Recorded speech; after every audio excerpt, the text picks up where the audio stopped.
of the Statutory Instruments Act, the Senate resolves to annul the Traffic School Transport Rules 2026, Legal Notice Number 11 of 2026, the Traffic Motor Vehicles Inspection Rules 2026, Legal Notice Number 13 of 2026, and the National Transport and Safety Authority Operations of Commercial Vehicles Regulations 2026, Legal Notice Number 14 of 2026. This will be a resumption of debate interrupted on Thursday, 11th June 2026, and a division is expected at the end. We are awaiting members of the Senate to make their way into the chamber, members who are at the presence of Parliament to make their way into the chamber for this afternoon's session. My name is Doris Gitonga, and I'm taking you through what is expected this afternoon, the floor of the Senate. The County Government's Additional Allocation Bill, Senate Bill Number 8 of 2026, by the Chairperson Standing Committee on Finance and Budget, will also be in the second reading. It will be a resumption of debate interrupted on Wednesday, 10th June 2026 afternoon sitting, and a division is expected at the... let's listen in to the Speaker. Honorable Senators, kindly settle down. Take your seats.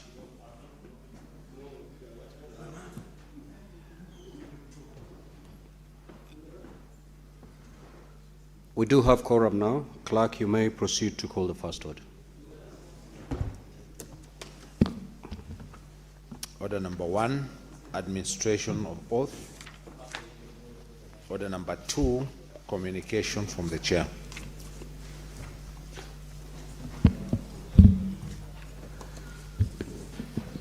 Honorable Senators, as you may recall, during the afternoon sitting of the Senate held on Wednesday, 10th of June 2026, several divisions were undertaken. The temporary Speaker, Senator Wakili Hilary Sigei, MP, subsequently announced the results. Among these was the division on the Narcotic Drugs and Psychotropic Substances Control Amendment Bill, Senate Bill Number 1 of 2024. The result of the division on the bill was declared as 21 for ayes and 5 for nays and 0 abstentions. The bill was consequently declared lost for failure to attain the requisite support of at least 24 county delegations as required pursuant to Article 123(4)(c) of the Constitution. Now, following the announcement of these results, the Senator for Nandi County, the Honorable Samson Charankei, MP, rose on a point of clarification and stated as follows, and I quote, "I needed clarity on Order Number 10, which is the Narcotic Drugs and Psychotropic Substances Control Amendment Bill, Senate Bill Number 1 of 2024.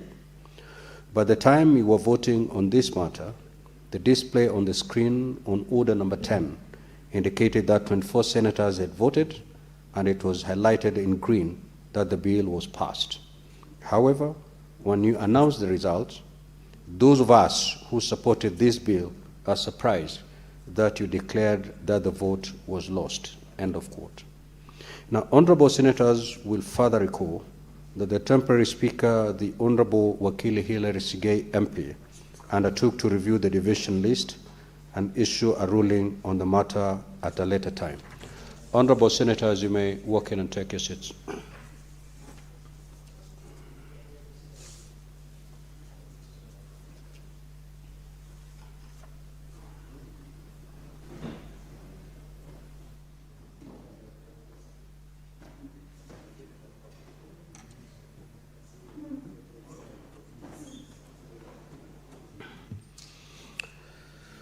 Honorable Senators, as you're aware, pursuant to Article 123(4)(a) of the Constitution and Standing Orders 83 of the Senate Standing Orders, voting in the Senate on bills and other matters affecting counties is undertaken by county delegations, with each county delegation having 1 vote.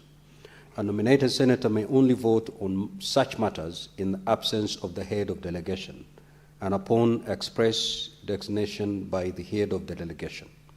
Currently, there are 13 delegations with more than 1 senator, namely Kwale, Homa Bay, Lamu, Samburu, Uasin Gishu, Nyandarua, Mombasa, Kisii, Mandera, Kajiado, Nairobi, Bungoma, and Bomet counties. Upon review of the division list on the aforementioned bill, the clerks at the table established that 30 senators had voted electronically, with 24 senators voting in support and 6 senators voting against. No abstentions were recorded. At the conclusion of the vote, the temporary speaker, Senator Wakili Hilary Sigei MP, voted verbally by indicating his vote as yes. However, prior to the announcement of the results and upon scrutiny of the division list, it was noted that 5 nominated senators had erroneously participated in the vote. The provisions of Article 123(4)A and Standing Order 83 are clear with respect to the voting rights of nominated senators. It is therefore unclear why the concerned nominated senators participated in the division in the absence of proper designation by the respective heads of delegation, and in one instance, notwithstanding the presence of the head of delegation in the chamber at that time. Now, Honorable Senator, Standing Order 90 states as follows, and I quote, if after an electronic or a roll call vote has been made, it is discovered that the number has been inaccurately reported or that an error has occurred in the names on the division list, the fact shall be reported to the Senate and the Speaker shall direct that the necessary corrections be made. End of quote. Pursuant to the said standing order, the temporary Speaker, Senator Wakili Hilary Sigei MP, directed the clerks at the table to expunge the invalid votes by the 5 nominated senators. Consequently, he announced the corrected results as 21 for ayes and 5 nays and 0 abstentions. This was indeed the correct position on the results of the division after the necessary corrections were made. Now, Honorable Senators, during the same sitting, the temporary Speaker, Senator Wakili Hilary Sigei MP, directed the clerk to undertake an audit of the other 5 divisions. The audit revealed that some nominated senators had erroneously cast votes in those divisions too. However, the anomaly in respect of 4 out of the 5 divisions had been identified and rectified before the announcement of the results, which, with the names of the concerned senators being crossed out from the division list, as was the case for the Narcotic, Drugs and Psychotropic Substance Control Amendment Bill, Senate Bills number 1 of 2024.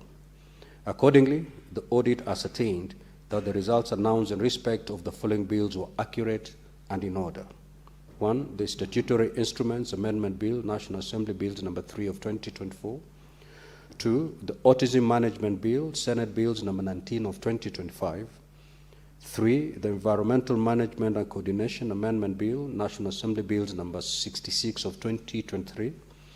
And 4, the mediated version of the Food and Feed Safety Control Coordination Bill, National Assembly Bills number 21 of 2023. Now, with respect to the mediated version of the Division of Revenue Bill, National Assembly Bills number 2 of 2026, an anomaly was identified. A nominated senator participated in the division and cast a vote without having been designated by the head of a county delegation. In accordance with Standing Order 90, I have therefore directed the office of the clerk to make the necessary correction. The corrected results of the division are as follows: 25 for ayes, 0 nays, and 0 abstentions.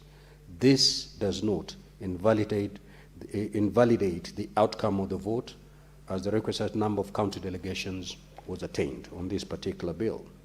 Now, Honorable Senators, in conclusion, the integrity of divisions and the decisions of the Senate made pursuant to Article 123(4) of the Constitution are of paramount importance. I caution nominated senators against casting a vote on matters affecting counties without the express authority from the heads of delegation. Further, I have directed the office of the clerk to liaise with the contractor for the Digital Congress system to ensure that only designated senators are enabled to vote to eliminate discrepancies. The clerks at the table are also directed to always verify the accuracy of the division lists before presenting them to the chair for announcement of the results. It is so directed. Thank you. Next order, clerk. Yes, Senator Fernandi, what's your clarification that is seeking? Mr. Speaker, I want to thank you for the Solomonic and well-given ruling on the matter I raised. But, Mr. Speaker, in the last session, and in the benefit of the hindsight, we had the head of delegation giving in writing the nominated senators to be those letters appointed by head of delegation to the clerk so that they can cast their vote. And then secondly, Mr. Speaker, sir, since then that the nominated senators might have voted erroneously, I would have thought, with your indulgence understanding order number 1, and also in the principle of fairness, that you allow the bill to be brought back for the vote again so that we now have clarity, Mr. Speaker. So I don't know how that one can be rectified within our standing orders, but yes?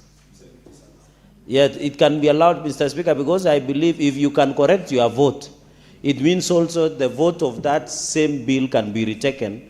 I don't know, Mr. Speaker, maybe you can give guidance because this one will be a precedent that can be used in other votes. But, Mr. Speaker, I thank you for that delivered ruling, and it has guided the House in some of other matters that might rise up in future. I yield back the mic, Mr. Speaker, sir. Thank you, Honorable Senator Fernandi.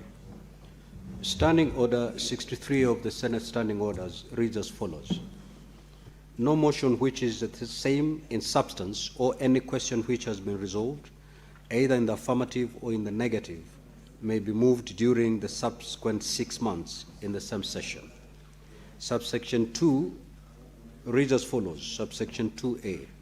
Despite paragraph 1, a motion to rescind the decision on such a question may be moved with the permission of the Speaker. I have since given my permission that a motion be introduced for purposes of rescinding the decision. Next order. Order number 3, messages.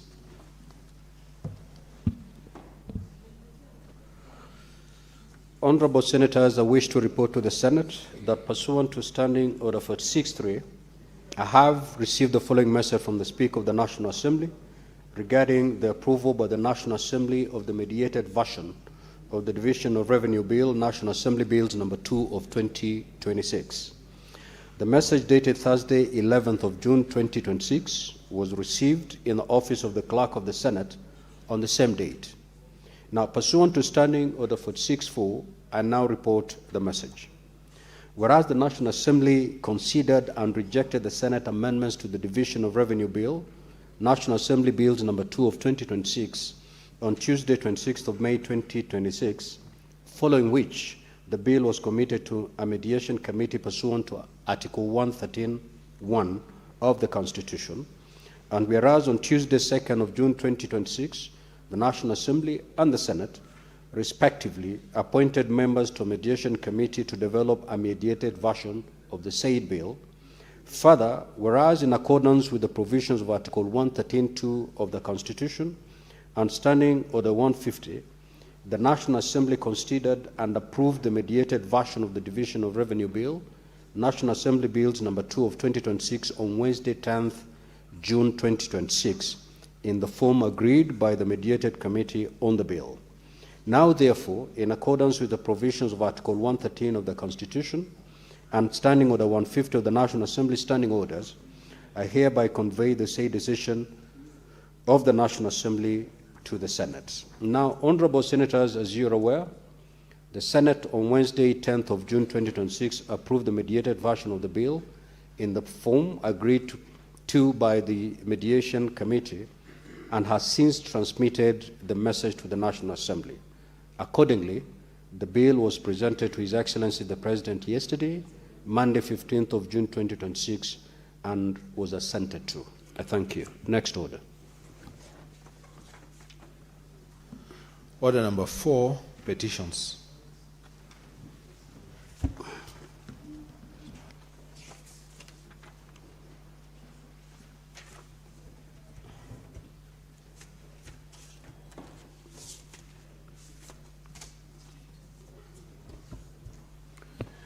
Now, Honorable Senators,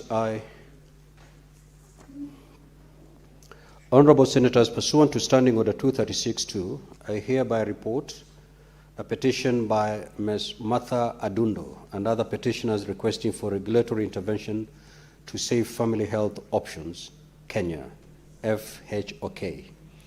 As you are aware, under Article 119(1) of the Constitution, and I quote, every person has a right to petition Parliament to consider any matter within its authority, including to enact, amend, or repeal any legislation, end of quote. The salient issues raised in the petition are as follows.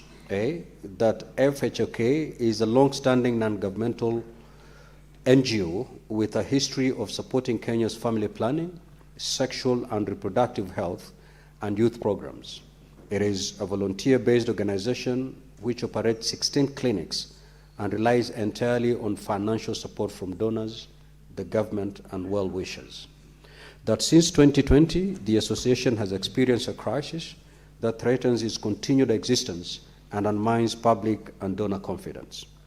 That there are allegations of corruption, abuse of office, misappropriation of funds, bribery, and conflict of interest involving senior officials of Family Health Options Kenya.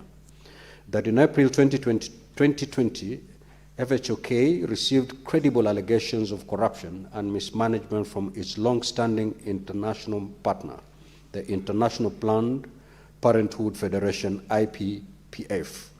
A forensic audit was therefore commissioned and a report issued on the 26th of August 2020. That following the forensic audit conducted in June 2020, which implicated some members of the board, all major donors withdrew funding from the organization. That the board has failed to exercise proper governance, accountability, transparency, and oversight in the management of the organization. That these actions have undermined transparency, accountability, and member participation in the organization's governance. That the organization is facing serious financial management challenges, including unauthorized borrowing, weak financial oversight, lack of an effective internal audit function, procurement irregularities, and exclusion of the board treasurer from key financial decisions. That the withdrawal of donor funding has resulted in liquidity challenges, weak implementation of sexual and reproductive health and youth programs, and loss of stakeholder confidence. That the association is experiencing labor and employment violations, including salary arrears, non-remittance of statutory deductions, and pension contributions, withdrawal of medical cover, harassment, intimidation, and unlawful termination of staff. That the hostile working environment and poor staff welfare have contributed to the loss of employees and deterioration of staff morale. That governance concerns within FHOK have weakened institutional relationships with the government agencies and development partners, leading to withdrawal of government representatives from the board. That there is alleged misuse, commercialization, leasing, and risk of loss of organizational assets and properties contrary to FHOK's public benefit mandate. That the governance and financial challenges within FHOK have resulted in decline in service delivery and erosion of public trust. That efforts made to seek intervention from relevant regulatory and investigative agencies have not yet yielded satisfactory action or resolution. That the matters raised in the petition are not pending before any court of law, tribunal, or constitutional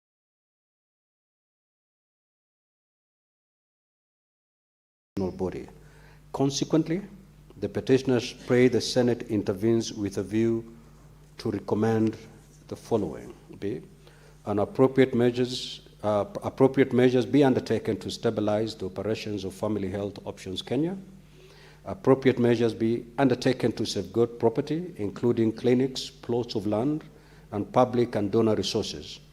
And D, the labor and employment concerns affecting the workers be comprehensively addressed in accordance with applicable laws, including payment of terminal dues owed to the employees.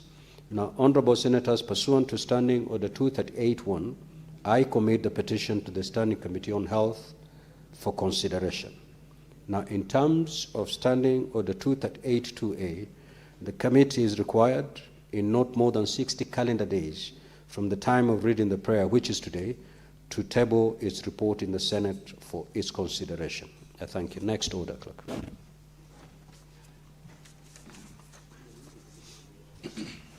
Order number 5, papers. The Senate Majority Leader. Mr. Speaker, sir, I beg to lay the following paper on the table of the Senate. Today, Tuesday, the 16th of June, 2026. This is a Controller of Budget report on the National Government Budget Implementation Review for the first 9 months of financial year 2025-2026. Mr. Speaker, I beg to lay. Next order. Order number 6, notices of motion. Order number 7, questions and statements. Now, request for statements pursuant to Standing Order 53.1. The Senator for Embu County, the Honorable Alexander Mundege.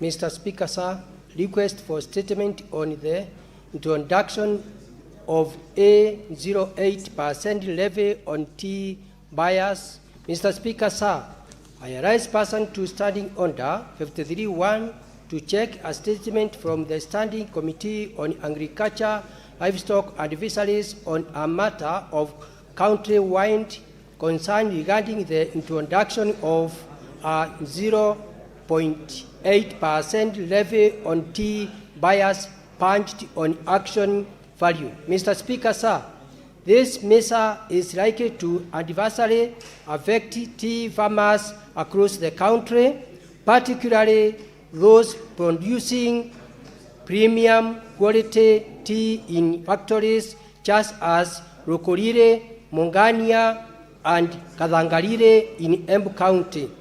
Tea farming remains a cornerstone of Kenya's economy, supporting millions of households and contributing significantly to foreign exchange earnings. It is therefore essential that policies governing the tea value chain safeguard farmers' incomes, promote competitiveness, and ensure sustainability. In the statement, the committee should address the following: the basis of the 0.8% levy, including the legal and policy framework supporting its introductions. 2. Extent of public participation conducted pursuant to Article 232(1)(d) of the Constitution within farmers, factories, and stakeholders prior to implementation. 3. Impact on unsold tea stock and the economic hardship faced by farmers, particularly in Embu County. Government measures to mitigate challenges arising from increased transactions cost that decrease farm gate price. 5. Whether the Ministry of Agriculture and Livestock Development has any plan to suspend the proposed KEPC levy on tea farm factories that was scheduled to take effect from 1st July 2026, pending consultations and assessment of its impact on tea farmers. Senator Mudigi, Embu County.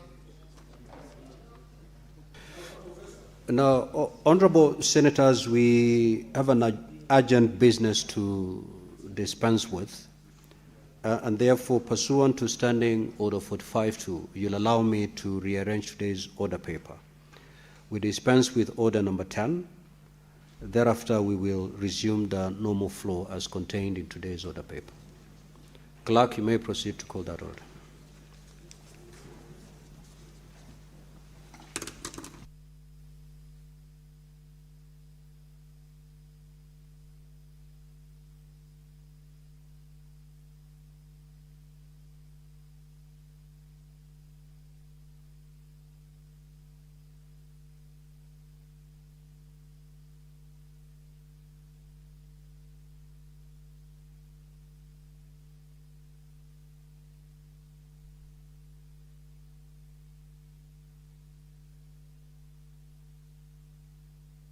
Yes, Senator for Nairobi City County. Speaker, it is, I've seen us rearranging the order paper before the order is read out. But how is it being rearranged in the middle of the order? Because there's a statement that has already been read. There are other statements that are pending to be read. There are only three on the order paper. Why can't we dispense with that order? Then we can defer the comments to the next order. There's a reason why we are doing that, Senator for Nairobi City County. If you look at order number, we want to see if we can be able to marshal the numbers to do division. If you go through the statements, you've been here long enough, Senator for Nairobi City County.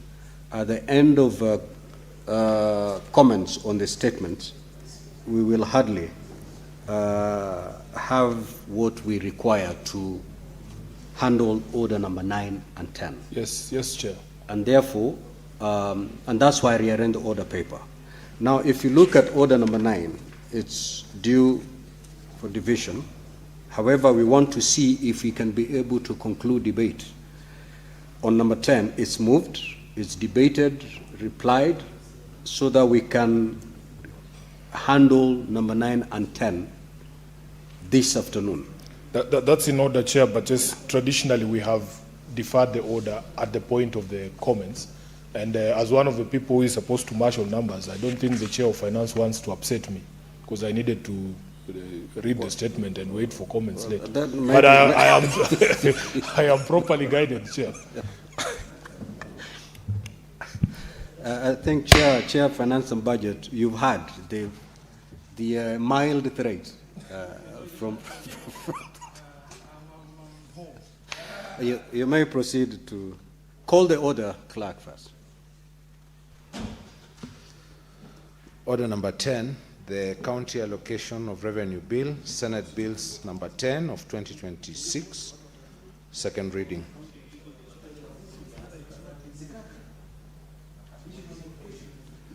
Chair, you have the floor. Point of order, Speaker. Majority Leader and the Chair Finance and Budget, I'm giving you 1 minute to consult. It's just a simple request, Speaker, that we have Kagra on second reading. It will take just a minute to vote before the chairperson can begin Kara. I know to raise the numbers that we have this afternoon is amazing. If we delay another few minutes, you never know, Mr. Speaker. If you undertake to stay, then we can push the 2.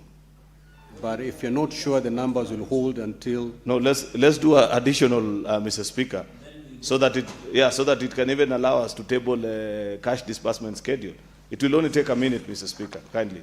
Very well. Do we have the requisite numbers? Yes, we do. No need for even to... Okay, Clerk, we will start with 9 and then we move to number 10. 12, sorry, 12. Order number 12, the County Government's Additional Allocations Bill, Senate Bills number 8 of 2026, second reading, division. So, Sergeant at Arms, kindly ring the bell for 2 minutes.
Sergeant at Arms, kindly lock the doors and draw the bar.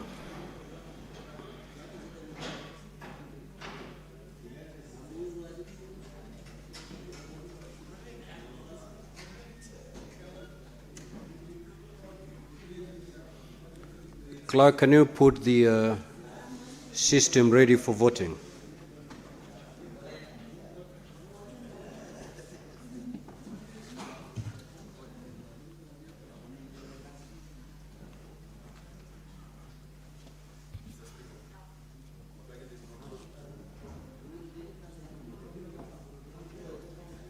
Clerk, the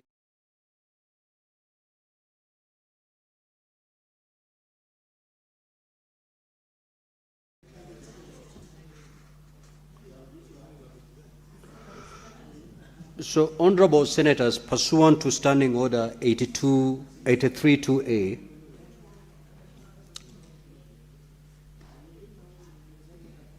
only senators serving as heads of their delegations or their duly designated representatives, having communicated in writing, shall vote. So, nominated senators, if you are not duly designated in writing, please don't vote. Yes, Senator for yes, Senator for Ajir.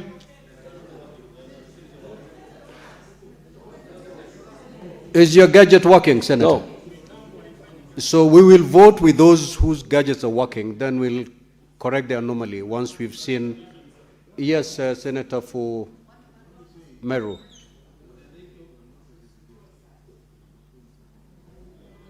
Thank you, Honorable Speaker.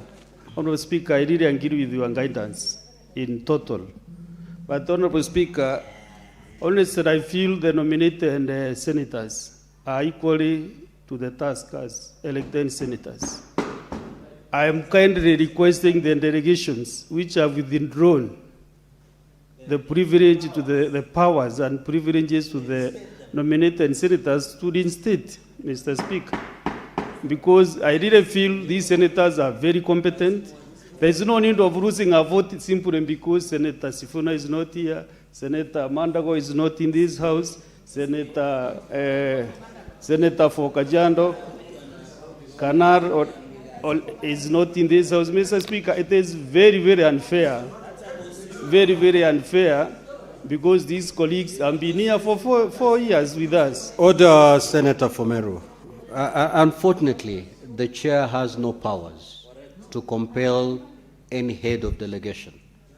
It is very unfair to the nominated senators, honestly speaking. It will seem unfair, but it's outside the powers of the chair. Yes, Senator for Nairobi City County. Speaker, I want to confirm that the Nairobi delegation were very organized. I don't know about Meru. So, but there's, you know, we are going to elections in under a year, Honorable Speaker. Every single time there is any debate on this floor and a vote is taken, people are following very keenly. And there will be serious consequences for all the votes that we've cast here. So it is not that there is any issue, but I think for us we are organized. But Speaker, I wanted to just add something to your communication, please. When you have conversations, clerk and the administration here, with the supplier of the technology, there used to be a procedure you used to do when we were doing the physical cards, where if a member was not present, the card would just be removed. So how is it possible that, how is it not possible for us to have the same here, such that if even if I had logged in, because it doesn't log me out automatically when I walk out of the chamber, there should be a way of, just the way we used to pull out the cards, the sergeant at arms come and logs out those who are not here. And basically the nominated delegates should be special, because these are very special ladies, so that there should be no way for a person who does not have the delegate.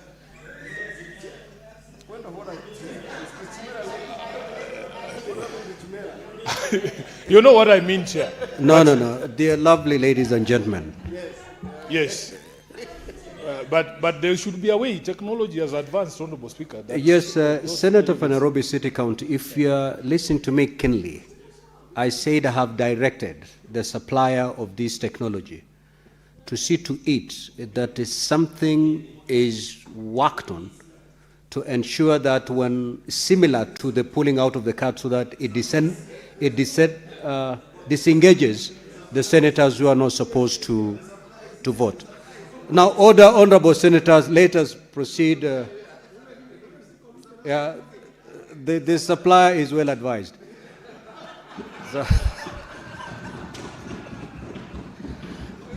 So, honorable senators, let us proceed to the vote. Clerk, are we ready? Okay. Now, honorable senators, I will now proceed to put the question that the County Government's Additional Locations Bill, Senate Bill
Senator Gola, kindly approach the dispatch and cast your vote.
Majority Leader and Senator for Nairobi City County, kindly take your seats.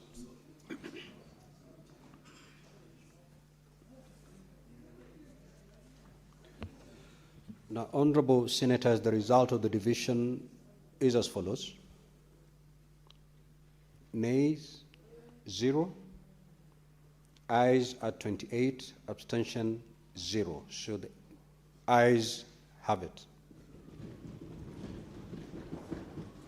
The County Government's Additional Allocations Bill 2026, a bill for an Act of Parliament to provide for the additional allocations to county governments for the 2026-2027 financial year, the responsibilities of national government and county governments pursuant to such allocation, and for connected purposes. Sergeant at Arms, you may open the doors and withdraw the bar.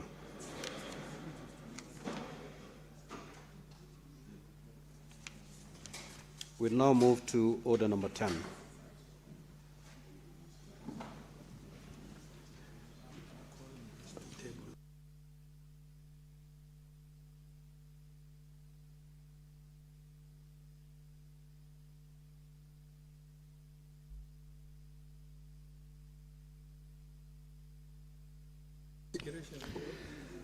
Okay, Chair, Finance, Budget and Finance, you may table the report and thereafter move the order number 10. Clerk, is the report being circulated in the gadgets of the Honourable Senators? Honourable Speaker, I beg to lay the following paper on the table of the Senate today, Tuesday, 16th June 2026, the report of Standing Committee on Finance and Budget on the County Allocation of Revenue Bill 2026, Senate Bills number 10 of 2026. I beg to lay.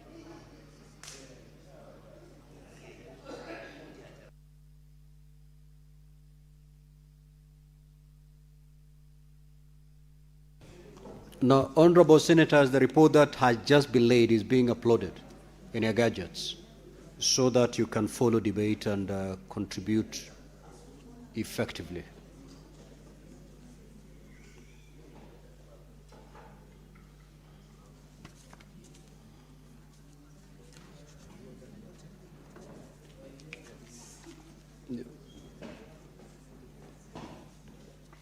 Chair, you may proceed to move.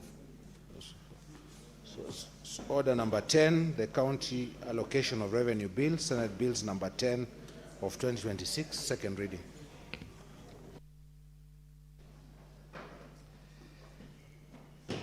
Honorable Speaker, I beg to move that the County Allocation of Revenue Bill 2026, Senate Bills number 10 of 2026, be read a second time. Honorable Speaker, the County Allocation of Revenue Bill 2026, after DORA was agreed upon in a mediated version, initially was, before DORA was agreed upon, initially was published based on 454.7 as passed by the Senate in DORA. But later, using the mediated version of 428 billion, Honorable Speaker, which is 13 billion increase in revenue for county governments, we had to amend CARA in order to make sure that it reflects the 13 billion growth. And Honorable Speaker, as required by various laws, including the Constitution of Kenya, Article 218, and the rest, we've done public participation and engage all the stakeholders that are involved in giving their inputs on CARA. Honorable Speaker, as CARA governs the horizontal share of revenue between the 47 county governments, the 13 billion increase for that is contained in the mediated version of DORA has been appropriated using the fourth basis of revenue sharing formula, which is pretty straightforward. It's not subjective. It's scientific division based on the fourth basis of revenue sharing formula to determine the revenues that are due to the 47 county governments. Honorable Speaker, in doing the same, CARA also, a segment of CARA, not only on the schedule, does not only deal with the schedule that looks at the horizontal share of revenue, but it also deals with the county assembly and county executive ceilings as determined by CRA as required by law. And that is also processed accordingly where some county assemblies had concerns. We have had engagement with about 10 county assemblies to look into that. Honorable Speaker, since the most controversial position is always on DORA, the vertical share of revenue between the two levels of government. When it comes to CARA, CARA is prefabricated on DORA being passed. And once DORA is passed and the 13 billion increase has been realized, the rest is subjecting the same scientifically to the formula, the fourth basis of revenue sharing formula, which is a pretty straightforward division, horizontal share of revenue division, while we also consider the county executive and county assembly ceilings as shared with us by CRA and taking them through the various stakeholder engagement. Honorable Speaker, we requested, Honorable Speaker, for expediting the processing of CARA through the Senate, considering the fact that the Senate is going to go on recess on Thursday. And the financial year would have closed on 30th of June, and new financial year would have commenced before we would have come back from recess. Honorable Speaker, to give justice to our commitment to represent the county government, the instrument that would have governed the flow of funds from to the county government from the exchequer is CARA, and the disbursement schedule, which we're expecting to be shared by the National Treasury anytime. We just felt that the Senate of the Republic of Kenya, in our primary mandate, should not go on recess before passing that instrument that would have facilitated the flow of funds to county government. Honorable Speaker, following that, and since it is non-controversial, I even take the opportunity as I move the CARA bill, the County Allocation of Revenue Bill, to request my colleagues to manage the debate in order to make sure that we are able to process this CARA to its logical conclusion as we wait through the request we have already formally written to the CS National Treasury to also share with us the disbursement schedule in time, as well as also facilitate us by making sure they share the equalization fund appropriation bill, which originates from them in time, so that we're able to commence the processing of also the equalization fund. That means then, Honorable Speaker, we would have processed the critical instruments and the legal framework that would have facilitated funds flow to county governments, including, starting from Division of Revenue Bill, which is an act right now, and now followed by County Allocation of Revenue Bill, which we hope to have passed. It's non-controversial. We do not expect any hurdles. That means that before we head out on recess, that should also become an act of parliament. Honorable Speaker, we have also processed the County Additional Allocation Bill, which we hope to conclude before we go on recess. And if we get the disbursement schedule, as well as also the equalization fund bill, that means all the instruments that relate to funds that are due to county government would have been deemed processed before the end of the financial year. Honorable Speaker, as I move, it is my humble request that should equalization fund be shared also in time, even though we'll be on recess for the first time, if that can also be processed, even if we have to do special sittings in order to make sure that is processed in time, because the last equalization fund was only ascended into law less than 2 weeks ago, which is very sad, Honorable Speaker, owing to delays from the National Assembly as well as also bureaucracies within our own system. If we can, knowing very well we are going to election year, if we can process these instruments on time. Honorable Speaker, I beg to move and request Senator Eddie Gicheru to second. Thank you, Honorable Speaker.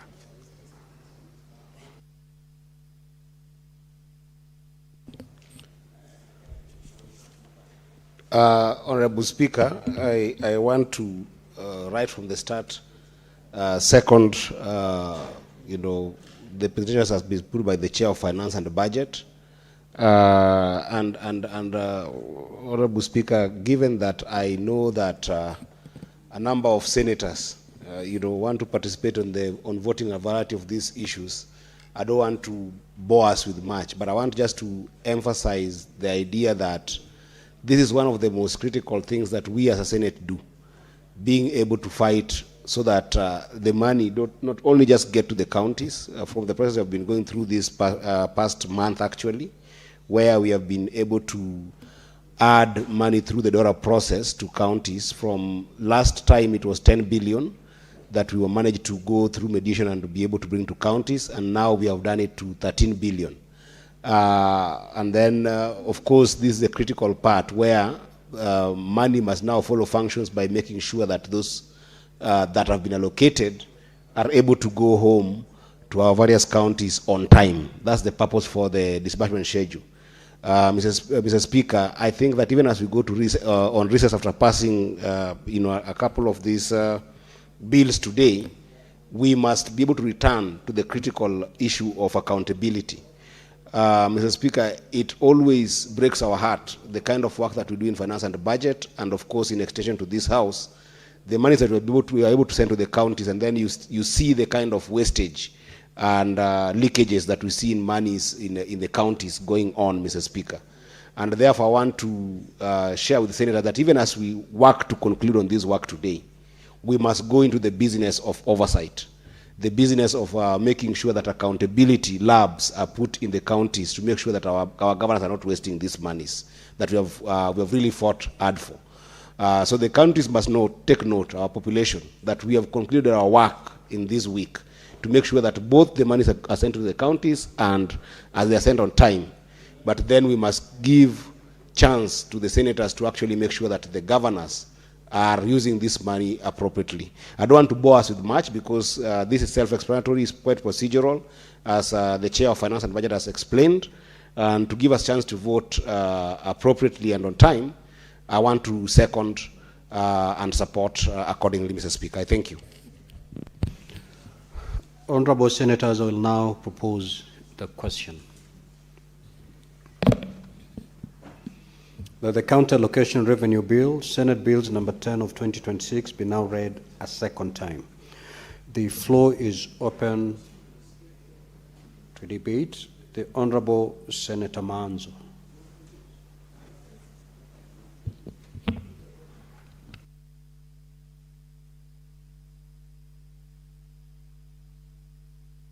Senator Nyutu.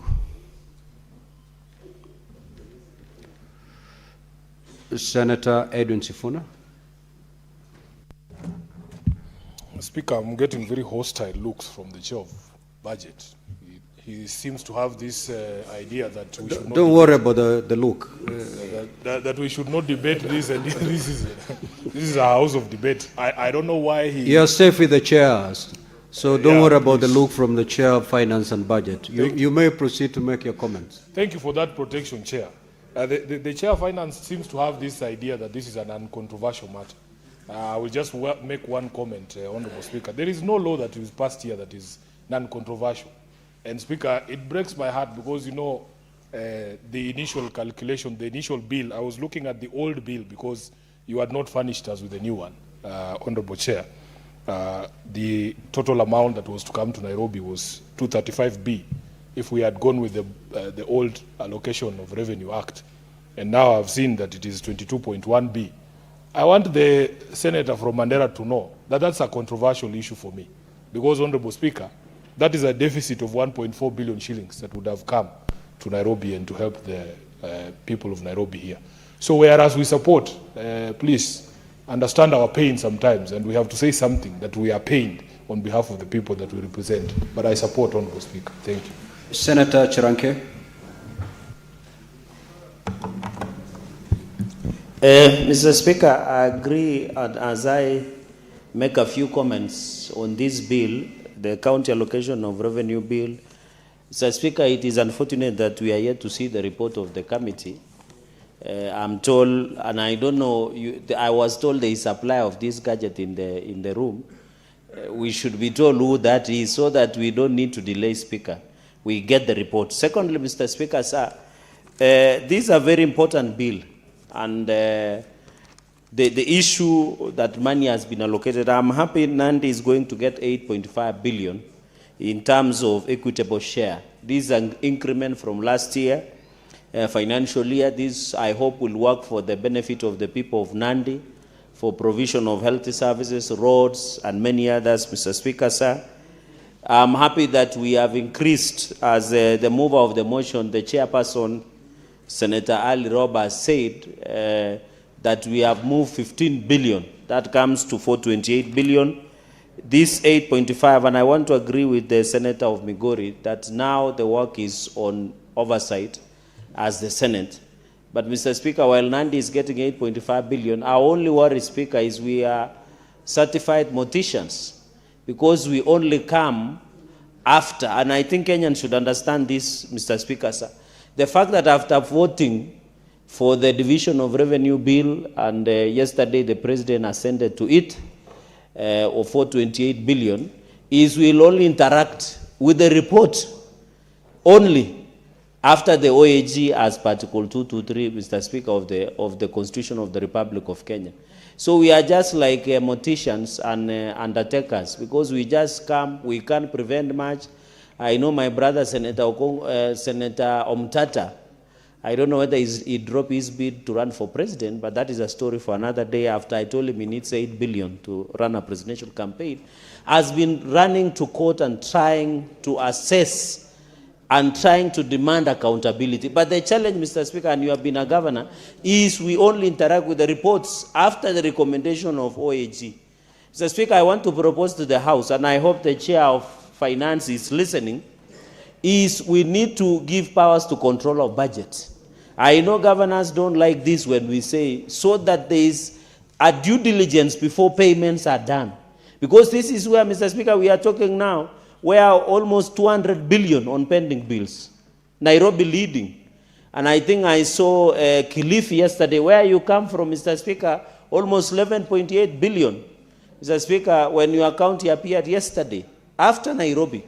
And yet we disperse money daily, and I'm happy the minority leader, and ranking member, Senator Mazzao, is in the House, Mr. Speaker, while the governor painted a close and rosy picture of the county. But when you see at the trading payables, Mr. Speaker, and I know as the former governor and the Speaker of the House together with the minority leader, you need to advise him on how to effectively and efficiently run the county, Mr. Speaker. So this pending bill issue is still a problem, Mr. Speaker, and I have expected the chairperson of Finance and Budget to tell us what they are doing about the pending bills. Even in Homa Bay, Mr. Speaker, where we were today, we saw 1.5 billion Kenyan shillings on pending bills, Mr. Speaker, and we were told there is a number that is eligible and ineligible pending bills, which is killing our counties, Mr. Speaker. I'm saying this because I've received so much petition from even suppliers and contractors in Nairobi, in Homa Bay, in Nandi, where people, Mr. Speaker, in fact, there are ways, I think 1,000 ways. There is a program scientific in some journal, Mr. Speaker, that there are 10,000 ways or 1,000 ways to die.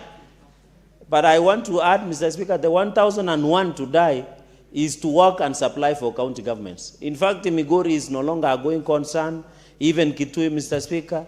So the issue is we must stand, Mr. Speaker, number 2, because I'll make number 3, is on the controversial issue of 8.9 billion that was allocated, Mr. Speaker, for transition of universal health coverage staff, Mr. Speaker. I would have expected the chair of Finance and Budget, Mr. Speaker, because we have not had peace. We have not had peace. This is not a DCP rally. Don't worry. We are saying serious matters here.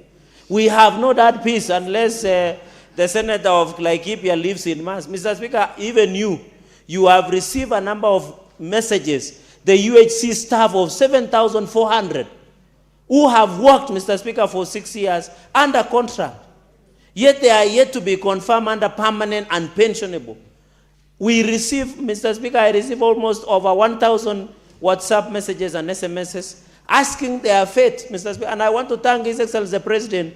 He was in Kajiado and appealed to Council of Governors to confirm the UHC staff into permanent and pensionable because 8.9 billion had been allocated. I expected the Chair of Finance and Budget to answer the question whether 8.9 billion, and I know he will do the reply, was given as a conditional grant, and that is why the USC staff, the Kenya Union of Council of Officers, KUKO, the KMPDU want to go on strike because the argument is that 8.9 billion was given as conditional allocation and therefore not to confirm the USC staff that is 7,400. And I want to challenge Council of Governors, and I know members of Finance and Budget are here. You normally meet with these governors, especially during the process of finances. I want to call upon, if the Council of Governors don't want to confirm the 7,400 UHC staff, as per this division of revenue, Mr. Speaker, then they should return it to the national government and allow the Ministry of Health to confirm these 7,400 and be taken to National Referral Hospital, Mr. Speaker. But I think with 8.9 billion that has been given, Mr. Speaker, this one should be more than enough to ensure that our children, sons and daughters in UHC are confirmed into permanent and pensionable staff. And I want to challenge, Mr. Speaker, in conclusion, that any UHC staff that would not be confirmed to permanent and pensionable, make sure you wake up early, dress in your clinical or a doctor's gown, Mr. Speaker, or the clothing that belongs to the doctors, Mr. Speaker, the scrubs, walk to your governor's office and pick a permanent and pensionable letter. Mr. Speaker, we are tired of babysitting and telling governors to confirm the UHC staff. I want to challenge instead, Mr. Speaker, because I saw the official, I think it was said Panyako, that they want to come to Parliament to demonstrate to do what? We finished our work. They should demonstrate in individual governors' offices. Although I know most of the governors are absentee. Most of them are here in Nairobi, then they are in the counties like the Wajir governor. Mr. Speaker, most of them are in Nairobi more than in their homes.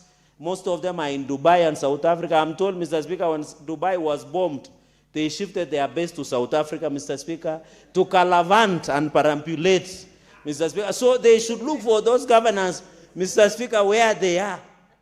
Mr. Speaker, my governor has also been absentee for forever. Nowadays, he's an errand boy of CS of Interior. just attending funerals. We have given him to be the chief mourner. He's now a errand boy and the chief messenger in the succession politics, Mr. Speaker, in Rift Valley. So, Mr. Speaker, the point I wanted to drive home, we cannot be passing laws in vain. The USC staff, please don't come and disturb our Speaker here at the gate. Go to your individual governors, pick, Mr. Speaker, the USC staff, Mr. Speaker, including Migori, because that is where it should be, Mr. Speaker. Speaker, the final point I wanted to make is, of course, on the community health promoters. I think we have agreed that we need just to still review their stipend to be at least 18,000. Mr. Speaker, we ask 5,000 is good, but it's not good enough. So the chair of Finance and Budget must and should be able to tell us, Mr. Speaker, what they are going to do to ensure. Mr. Speaker, the final point is on Article 219. What is your point of order, Senator Ali Roba? Honorable Speaker, I rise on point of order 105, Standing Orders 105. I want to seek, in responsibility for statement of fact by the Honorable Senator Cherargei.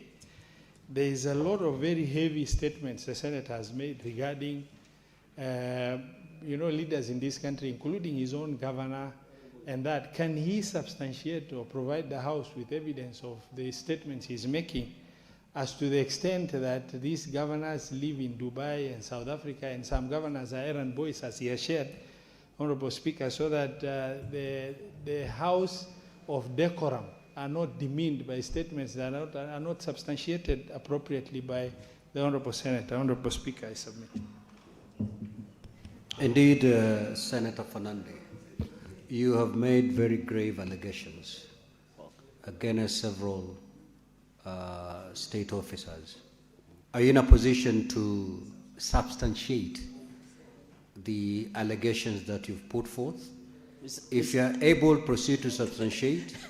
If not, proceed to withdraw and apologize and conclude your remarks. Mr. Speaker, one is, how can I substantiate the obvious? Mr. Speaker, how can I substantiate the obvious? And I didn't mention names, but Mr. Speaker, give me Senator up to the Fernandez, next sitting. Senator Fernandez, it cannot be the obvious, because the Senator Ali Roba, he has no knowledge of what you've just said. So it cannot be obvious. There's some senators here who are strangers to those allegations, and therefore they wish you to substantiate those allegations. You may proceed to do so now. Mr. Speaker, I can be allowed tomorrow? You may proceed to substantiate tomorrow. Conclude and I your think remarks. the chair of Finance and Budget is jittery because he's a former governor. Mr. Speaker, what I wanted to make is on Article 219. That's Article 2, and I'm supporting his bill. You know, if he keeps irritating Senator Fernandez, just withdraw that. Jittery part. You are imputing improper motive, which is contrary to our standing orders. Kindly proceed to withdraw. Mr. Speaker, I withdraw and apologize, but the point has been made. Mr. Speaker, Article 219, Mr. Speaker, is very clear. I want to look to CS Mbadi into the eye that when Parliament has appropriated money, it should be, Mr. Speaker, the biggest challenge. And you know, by the way, Mr. Speaker, let me play the devil's advocate. Most governors, their only defense line is late exchequer releases, Mr. Speaker. Mr. Speaker, the argument is that they could not utilize their budget because the National Treasury has not released money in good time, Mr. Speaker. So Article 219 is not a statement as an invitation to a trade. Mr. Speaker, it's a constitutional obligation. Mr. Speaker, in the last session, we censured CS Ukur Yatani when he had delayed in disbursement of funds to counties, Mr. Speaker. And I'm happy Senior Counsel and Commissioner Okongo Mugeni is in the House. Article 219 is not a suggestion. It is a constitutional obligation that when Parliament has, Mr. Speaker, when Parliament has passed or appropriated funds, it should be released to the counties without undue delay. That is the wording of the Constitution. Mr. Speaker, if we had a functional National Assembly, this should have been the ground to do vote of no confidence to the CS of National Treasury, Mr. Speaker, because we appropriate unless the National Treasury, Mr. Speaker, unless the National Treasury is telling us. Senator Fernandez, would you wish to be informed by the Senator from Migori? Yeah, you can inform. You may proceed, Senator Eddie Okech.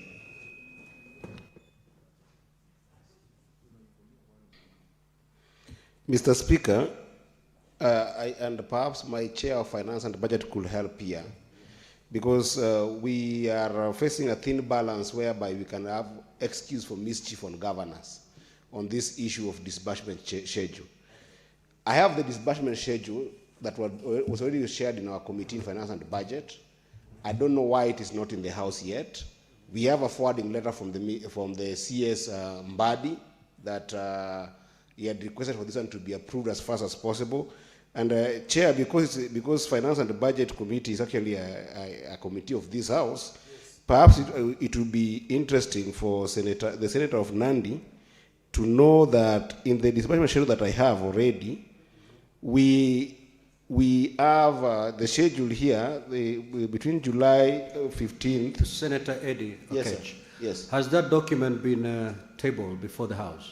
Chair, because if not, then you cannot make reference to it. Chair, that's what I'm saying, that perhaps there need to be clarification from the Finance and Budget, because I have it from Finance and Budget Committee, and I don't know why we don't have it in the House. Because that's why, as you're wondering, yes, I fully agree with you, Senator Eddie. Yes. But the problem is that document is yet to be a property of the House, and therefore you cannot make reference to it.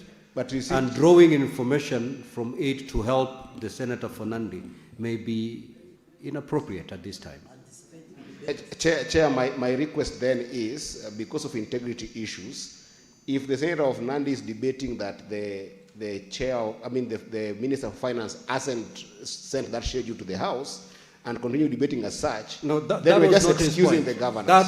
That is not his point. He's making a general comment that over the years, there has been delay in release of exchequer to counties from the National Treasury. You may conclude, Senator Fernandi. Mr. Speaker, I don't know why the Senator of Migori is jittery when I mentioned the CS of National Treasury. That's a public office, it's not a tribal office. So we are dealing with him in terms of competence and ability to deliver, Mr. Speaker. Senator Fernandi, where is that coming from? Honestly? No, because he's shouting over the aisle that wachana na waziri. Senator Fernandi, you may have to withdraw, and indeed you have to withdraw that statement that you've put in the tribal card. You are again imputing improper motive to your colleague. Mr. Speaker, I withdraw the tribal factor. Mr. Speaker, because you have to protect me shouting over the aisle and say, wachana waziri lima magavana. Mr. Speaker, that is why I wanted to read Article 219 of the Constitution as I conclude. A county share of revenue raised by the national government shall be transferred to the county without undue delay and without deduction, except when the transfer has been stopped under Article 225 of the Constitution, of course with the approval of the Senate. Mr. Speaker, what I'm saying, as you have captured my thoughts succinctly, is that counties, the National Treasury, after we pass, Mr. Speaker, the National Treasury should release money without undue delay. That is only my argument, Senator of Migori. So that when we all governors to account, when we oversight governors, they have resources to do their job, Mr. Speaker. And that is the argument I'm just putting across, Mr. Speaker, that after we have passed the cash, Mr. Speaker, sir, after the chair and the Senate has appropriated, has passed the money to counties, let us ensure that the money reaches counties in good time, so that, Mr. Speaker, when we come and debate and also oversight, Mr. Speaker, through the Office of the Auditor General report, through the Controller of Budget report, Mr. Speaker, it is easy to hold accountable, Mr. Speaker. But that one does not give the governors the latitude to misuse funds, Mr. Speaker. We are aware in Vihiga where 5 million was used for housewarming, Mr. Speaker. In Bungoma, there was 3.8 million that was used to buy a Christmas tree.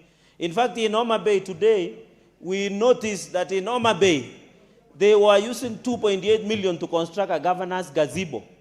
A gazebo is where you beat stories with the villagers. And there is no money in hospitals in drugs, Mr. Even in Siaya, Mr. Speaker, we were being told, and the party leader and ODM party leader is in the House, the distinguished senator, Mr. Speaker. We were being told that money was being misused, yet we have given money, Mr. I don't know why I mentioned the party leader, Senator Oburu. People decided to switch off my mic, but Mr. Speaker, I yield back and I support. I thank you, Mr. Speaker. Senator Osotsi. Thank you, Mr. Speaker. Mr. Speaker, let me also support this bill, the revenue allocation bill for the financial year 2026-2027. Mr. Speaker, one thing I want to really emphasize is that 12 counties, including my own county, were given preferential treatment through the affirmative action component of the new formula. And they are supposed to share 4.46 billion for the next 5 years. Now, if you look at this bill, that translates to around 371 million shillings for each of the 12 counties. Mr. Speaker, I think something needs to be done, either through this bill or maybe through oversight mechanism by the Finance Committee to ensure that this money is ring-fenced for development only. Mr. Speaker, the reason why we gave this affirmative action to the 12 counties was so that they can do some development. We did not increase this money so that they can spend this money on recurrent expenditure. I am concerned because most of the 12 counties, Mr. Speaker, are utilizing this money for recurrent expenditure. Some are even using this money to pay pending bills. That was not the objective of the affirmative action. So I want to ask the Finance Committee to maybe conduct an oversight activity around the utilization of affirmative action allocation, because it is not serving the purpose to which this House passed the money. The purpose was so that that money is ring-fenced for development. And I'm saying this because even in my own county, these 371 million shillings is not used for development, is used for recurrent expenditure, and that's not the purpose to which these funds were ring-fenced for the 12 counties. But nevertheless, Mr. Speaker, we are talking of an amount of 428 billion that is supposed to be shared by 47 counties. I know I made my contribution during the division of revenue bill discussion to say that it is unfortunate that the government has not complied to the 10 points agenda that stipulated that in the financial year 2024-2025, counties be given 450 billion. That means we are 2 years behind what the 10 points agenda requested. I want to request that next time we are having a mediation arrangement, Mr. Speaker, we need to fight harder, because it has become a norm that whenever we go for mediation with the National Assembly, we get an increase of only 5 billion. We are lucky this year it is only 13 billion. I think we can do better than that. That is the only major mandate we have as a House. And I think that is a moment where we need to lobby hard, bargain hard, and I don't see any reason why we should be overly worried about interfering with the timelines of financial timelines in this country, because if our rights are not met as defenders of devolution, then we have to keep on fighting. So I think that in the next financial year, which will be done when we are just about to face election, that is 2027, 2028, I think we need to close this House by ensuring that we surpass the 450 billion that was envisaged by our late party leader, Honorable Raila Amolo Odinga. And that is the only way we can support devolution in this country. Mr. Speaker, looking at the ceilings, particularly for the county assembly, there has been a marginal decrease or increase in the ceilings. Mr. Speaker, one important thing that this House should not overlook is that we passed a bill that gave the county assembly autonomy, financial autonomy. But it seems there is a problem that this bill has not been implemented in our counties. And we are seeing the same arrangement, the same confusion that was there, the same blackmail from the county executive continuing to happen in our counties, and county assemblies are suffering. I think this is another area that I would request the committees involved, the Finance Committee and the Devolution Committee, to move with speed and ensure full implementation of the bill that we passed in this House to give county assemblies financial autonomy, Mr. Speaker. Mr. Speaker, I support.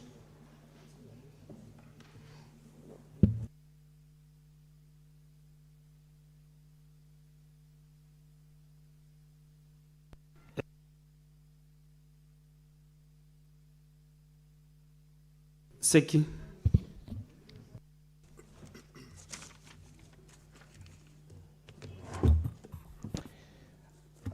Thank you very much, Honorable Speaker.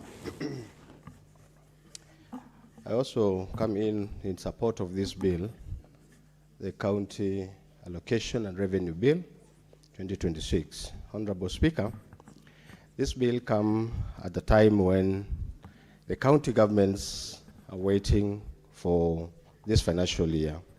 Honorable Speaker, it is true that my other presenters has presented in this floor, the release of funds is very important at this moment. And we are here to approve and release funds to counties. This is a bill that releases funds to counties, Honorable Speaker.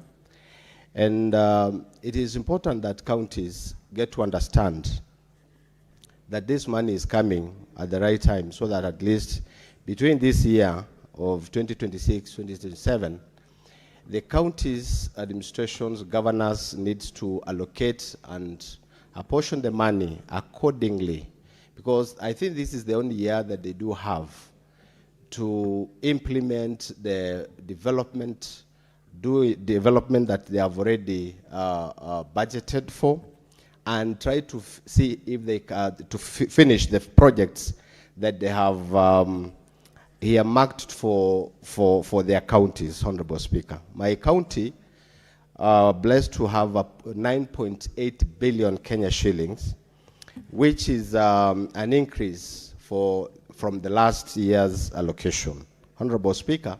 And this gives a reflection which we need to know that there are many pending bills within the counties. Even in my county, we have quite a number of pending bills. And this is the time where counties and governors need to know that we are approaching the election year, which the wananchi are ready to bring them back to those who are supposed to come back, those who are finishing their term. They need to see the issue of pending bills, because it has been a thorn on the flesh, Honorable Speaker.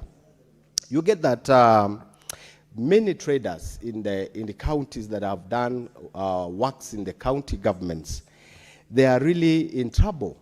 Auctioneers are all over, auctioning their properties, selling their properties, Honorable Speaker. And this becomes a big issue to county governments. And this is a time which now, as we continue to strengthen oversight to county governments, it is important that we get to understand there are a number of projects that are not completed. Others are not even, that have not been started. And county assemblies together with the county government, they need really to go down and get to understand which are these projects that are not completed, because this financial year is almost the last year for their completion of their projects, Honorable Speaker. Honorable Speaker, in issues of education, I sat in the Committee of Education, Honorable Speaker. And this committee, we have a lot of problems with county governments, which they are not doing the functions that are supposed to be doing in ECD and vocational training colleges, Honorable Speaker. They are not even allocating the money that they have planned, they have budgeted for.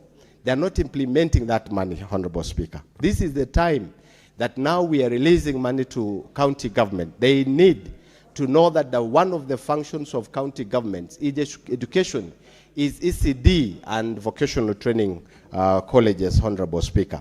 And most of the teachers, most of the counties have not employed these ECD teachers on permanent and pensionable. They are still on cashew, Honorable Speaker. This is the time when now county governments need to do that, employ them on permanent and pensionable, follow the SRC guidelines, and make sure that they have bought and do infrastructure for ECDE and even for vocational institutions, so Honorable Speaker. Honorable Speaker, it is important that this bill needs to be observed even national government, national treasury, so that at least county governments gets money on time.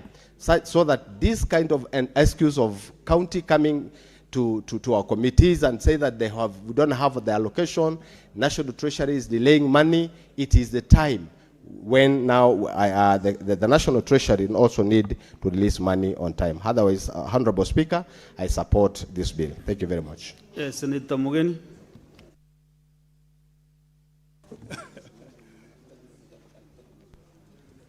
Yes, Mr. Speaker, thank you for giving me the opportunity. I also rise, Mr. Speaker, to support the bill,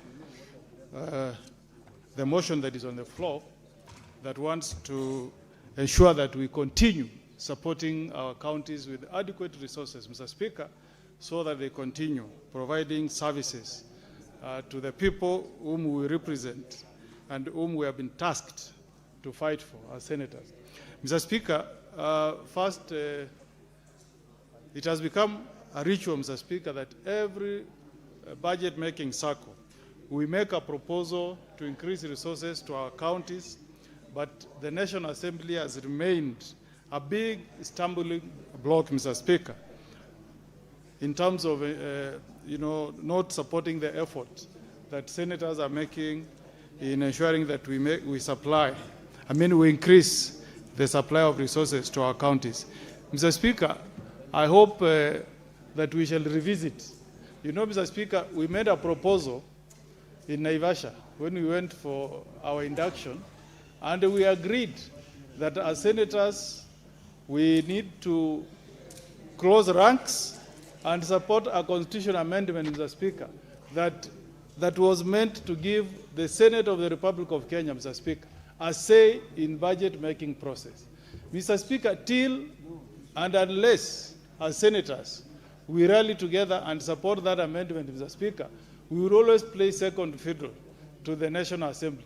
Mr. Speaker, there is no Senate I've come across anywhere in the world that doesn't have even an opportunity to deliberate on the national budget, Mr. Speaker.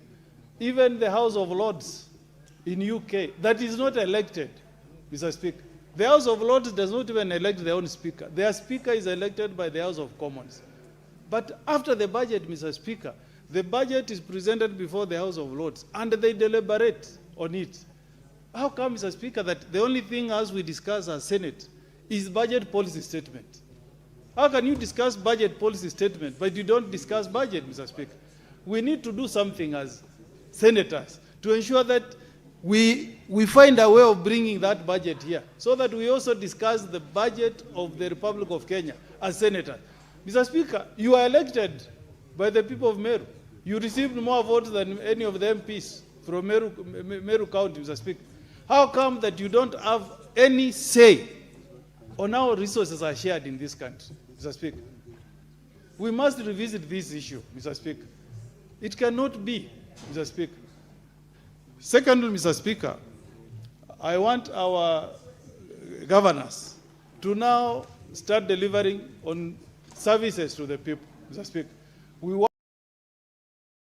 very hard. I acknowledge the immense support that we received from Senator Wambua, Mr. Speaker, that proactively or affirmatively increased resources to some 12 counties, what we now call affirmative resource support to the 12 counties, Mr. Speaker. Mr. Speaker, I sit with Wambua in Park. The money that was given to counties, Mr. Speaker, was channeled to what? Recurrent expenditure, Mr. Speaker. We gave Nyamira 371 million, Mr. Speaker. Shockingly, the budget in the governor's office has increased to a whooping 400 million, Mr. Speaker. What a shame, Mr. Speaker. And that money was intended, Mr. Speaker, to build our health facilities. Our hospital called Nyamwetreko Eye Hospital in West Mugirango has remained installed, whereas I had hope and expectation as the Senator of Nyamira, Mr. Speaker, that the moment I gave my governor an additional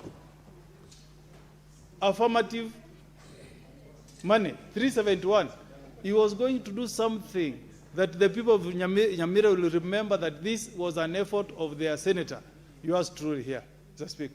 I don't know what we shall do, Mr. Speaker, to preach to our governors that they need to put first and foremost service delivery, Mr. Speaker. But I hope, Mr. Speaker, that now that my county has hit 6.2 billion shillings, the first ever, Mr. Speaker, I hope my governor will now confirm my ECD teachers to become permanent and pensionable, Mr. Speaker. Can you imagine, Mr. Speaker, my ECD teachers in Nyamira earn 12,500, and they are working on contract, Mr. Speaker. With this money, Mr. Speaker, unless the governor wants to be the enemy of ECD teachers, he should now use this money, Mr. Speaker, to confirm our ECD teachers to be permanent and pensionable, Mr. Speaker. I want, when I go to the county, Mr. Speaker, from the month of July, all the community health promoters, Mr. Speaker, should be paid their arrears, because we have now released money, Mr. Speaker. The way governor will have tea and mandazi in his office, we also want our community health promoters, Mr. Speaker, to have their money in their pocket. They can also take care of their families. I hope, Mr. Speaker, that the governor will employ health care providers, nurses, doctors, so that our hospitals are well resourced, Mr. Speaker. We want to see tarmac roads in counties, Mr. Speaker. It cannot be that every time we send money, we increase resources, the only language governors will tell you that we have opened roads, that we have put some maram. If national government is tarmacking, Mr. Speaker, why can't governors also tarmac our roads, Mr. Speaker? 428 billion is not pocket money. It's not just pocket money. That's a lot of money, Mr. Speaker. We need to see some changes at our counties, Mr. Speaker. How can you be maraming roads day in, day out? The road heading to my home, Tinga Igenaitambe, was marammed last year. This year again, you look at the public accounts reports, you will see another report that that same road has been marammed again. When you ask, you are told, oh, you know, it rained, the maram was swept, That's not the way we run a country, Mr. Speaker. 3, I hope our independent officers that are supposed to fight corruption, EACC, DCI, can intensify the war against corruption. I was happy, and I commend EACC, that I saw last week they recovered money from an officer who earns 400,000 shillings, Mr. Speaker, who had in cash 65 million shillings. I don't know which senator, whether there is any senator in this house, who walks around with 65 million shillings, including the senator of Nairobi, Mr. Speaker. I wonder if that effort was to go to the doorsteps of governors, how much money we will find hidden in homes of some of these governors. Mr. Speaker, if it's money that we need to increase, if it's allocation of resources to EACC, let us increase allocation to EACC so that they can help in fighting corruption, Mr. Speaker. It cannot be, Mr. Speaker, that you become a governor and tomorrow we find you have bought a chopper, Mr. Speaker, through a job that you have been given by the people, through an election. It should never be, Mr. Speaker. So I also want to plead with the Director of EACC, Abdi. Please intensify efforts of fighting corruption. The more we increase resources, Mr. Speaker, there are governors who are already salvating. They are saying, pesa inakuja. Not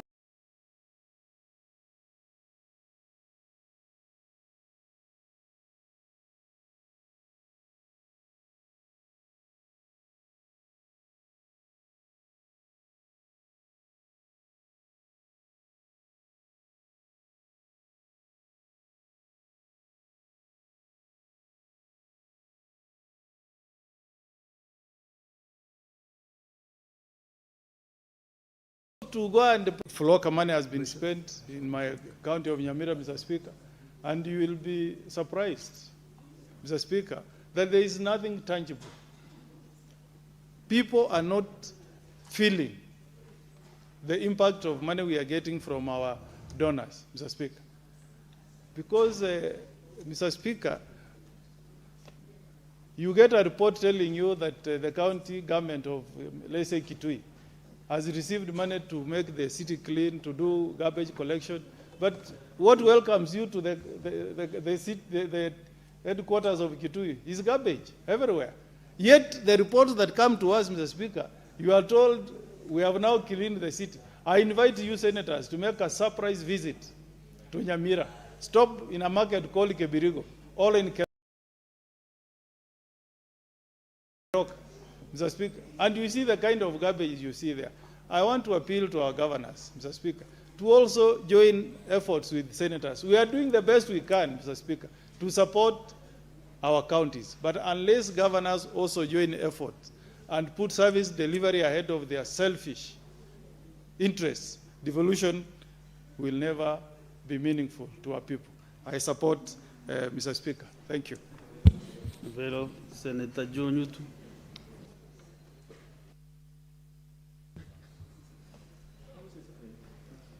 Thank you, Mr. Speaker, for this opportunity. I also rise to support this particular bill, Mr. Speaker. And I also want to thank the Finance Committee for the good work that they did, Mr. Speaker, having proposed 454.7 billion. Though, Mr. Speaker, the National Assembly Budget Committee was not able to approve the whole. But, Mr. Speaker, following the mediation, at least we were able to get an increase of 13 billion, though we proposed 454.7, but we were able to get 428 billion, Mr. Speaker.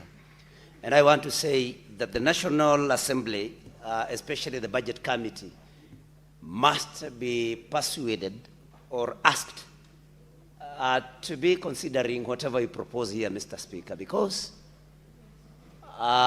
constituencies exist within counties. The same wananchi that the National Assembly serves are the very people that the county governments serve, Mr. Speaker.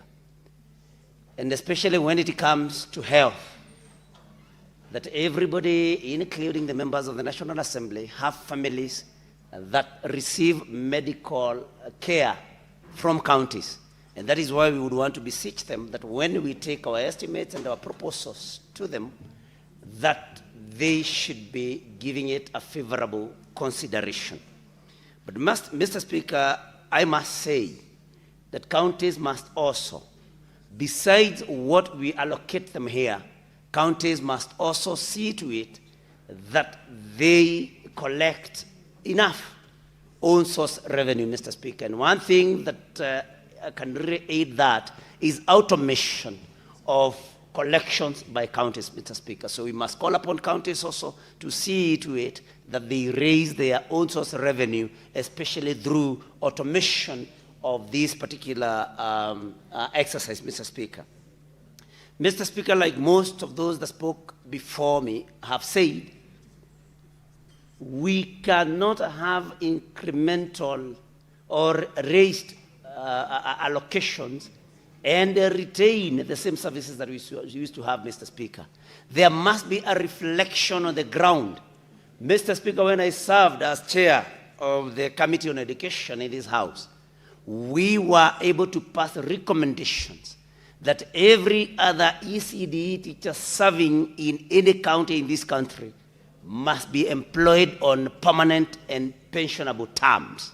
And not only that, that every teacher's individual qualification must be considered when we pay them their salaries, Mr. Speaker. Because what has been happening in counties is that you find a diploma holder, a certificate holder, a degree holder paid the same salary, Mr. Speaker. And that's why we passed as a Committee on Education the recommendation that every individual teacher's qualification be looked at, Mr. Speaker. And with this particular increment in the allocation to counties, they should, all governors and their executive, should be able to see to it that ECD teachers are employed on a permanent and pensionable basis as we have recommended as the Senate, Mr. Speaker. They must also pay them according to SRC guidelines, and not just pay them, I mean just get them on a permanent and pensionable basis and without paying them the required or the salaries recommended by SRC, Mr. Speaker. Mr. Speaker, our health, which is a major function of counties, devolved function, Mr. Speaker, has been ailing in most of the counties, where sometimes counties have no stocks of drugs. Sometimes counties do not have sufficient number of healthcare workers, Mr. Speaker. Sometimes counties even delay the little stipend, allow me to call it that is paid to CHWs, Mr. Speaker, community health, CHPs, Mr. Speaker. Counties must now be prompt in paying CHPs their stipend, even as they cry that the national government has not paid its portion of the stipend to these particular workers, Mr. Speaker. They must also equip our hospitals. In most hospitals, Mr. Speaker, run by counties, you'll find that even basic things like X-rays are not available. With this increase, with this raised allocation, Mr. Speaker, counties must see to it that they equip the hospitals that they run so that our people, when they go to those hospitals, they receive all the, a whole package, all the services, including, diagnostic services, Mr. Speaker, so that we may be able to give our services our people better health care, Mr. Speaker. Mr. Speaker, cancer has become a major problem in this country. Very few counties have cancer centers. And I want to call upon counties to consider, though starting in a small way, whatever they do, they must see to it that they look at this particular menace and start cancer centers and grow cancer centers with time progressively so that our people may receive these services that are very expensive, Mr. Speaker. And we know that sometimes counties also get problems, Mr. Speaker, with failure of disbursement or failure of pay by SHA, we must also call upon the national government, upon SHA, to pay counties their claims in good time and the right amounts, Mr. Speaker, so that the services that counties offer may continue happening. Mr. Speaker, when it comes to agriculture, sometimes we do not, especially when it comes to livestock, we do not see some services that we used to see when we were young. We used to see veterinary officers, Mr. Speaker, going around, villages and, offering what was called AI services. These days, it's very hard to find those services, Mr. Speaker, especially not readily available, especially in the rural areas of counties. This is something that counties, with the additional allocation, can be able to fast track, Mr. Speaker, and also have field officers advising our people on the quality of their soils, the plants that the crop that can do better, that can do well in our soils, Mr. Speaker. These are services that our people need. Field officers to also educate our people on better farming and agriculture practices, Mr. Speaker. These are some of the things that our counties should be able to do so that we see to it that the drafters of the 2020 Constitution who wanted that counties offer these services may actually rest easy wherever they are, Mr. Speaker. And recurrent expenditure is something that counties must also arrest. I mean, not arrest, but see to it that they do as per the recommendations of the Public Finance Management Act. They must see to it that they cap it at the 35%, that they operate within that particular limit that we have given them, because it's possible. I mean, let them employ only the necessary staff, Mr. Speaker. And finally, Mr. Speaker, counties must arrest all corruption. Counties must be accountable for the funds that we are sending them. And those that have spoken here this afternoon, Mr. Speaker, have talked about, governors, who are living in largesse. Governors, who are now very rich since they were elected, Mr. Speaker. And the Auditor General should also be able to carry, I don't know whether it's possible for the Auditor General to be carrying out lifestyle audits, of governors. Because, somebody cannot be, people declare their wealth every year. It must be looked into. People cannot live in largesse when our people are looking for services, important services that they cannot be able to get, Mr. Speaker. And these conditional grants, I see it. I serve in the Committee on Land, Natural Resources and Environment, Mr. Speaker, where we are dealing with the FLOCA. And it is true that there is a lot of wastage of funds. There is a lot of pilferage. There is a lot of corruption in this, Mr. Speaker. Corruption must be arrested in counties so that the funds that we send there may go to serve our people and not to serve those that are serving in the executive. Mr. Speaker, with those many remarks, I support. Thank you very much for the opportunity. Senator Enoch Pombua.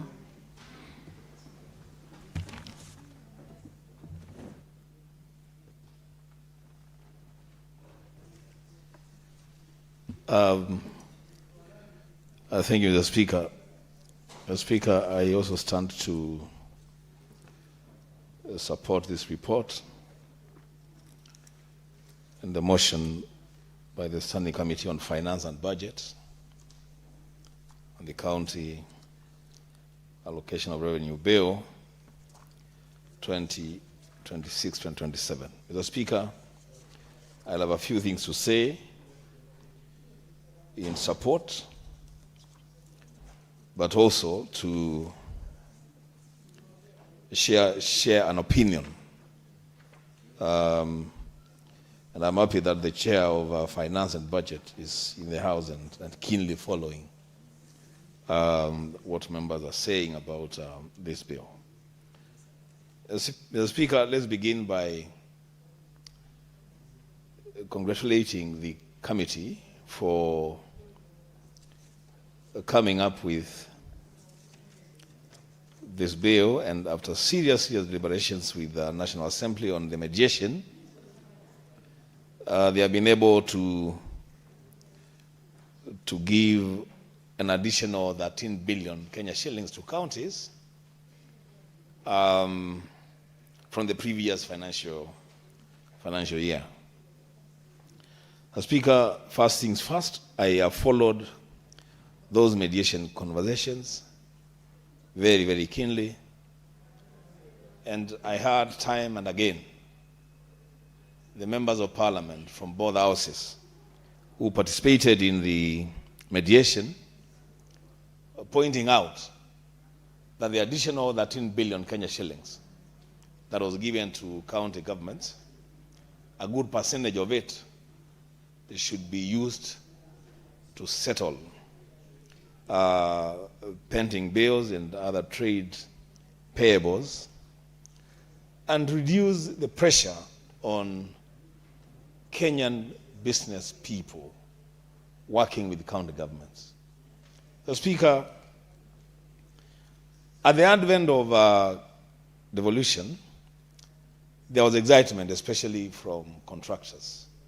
You know, people who never imagined in their lifetime that they would be contracting and working with government.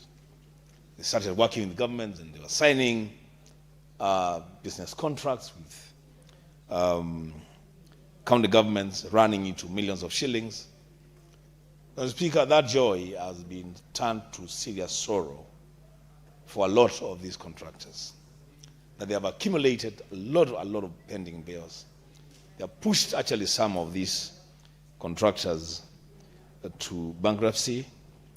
Some have been told of cases of some contractors, Mr. Speaker, who have actually even committed suicide because of the burden that they have been given by county governments for non-payment or pending bills. So I'm expecting, Mr. Speaker, that the pronouncement by the mediation committee on the use of a percentage of the 13 billion to settle some of the pending bills, that by the time we are coming to the next financial year, Mr. Speaker, we are going to see a serious reduction on the pending bills, especially from county governments. Mr. Speaker, you may want to require the Senator of Mandera and the Senator of Garissa to pay keen attention to what Kitui is saying. You know, I don't want to go there, Senator Abdul, but that's fine. So, Mr. Speaker, the second thing that I want to say about this bill is that I want the people of Kitui that sent me to the Senate to represent them and the interests of their government to know that even though we have not gotten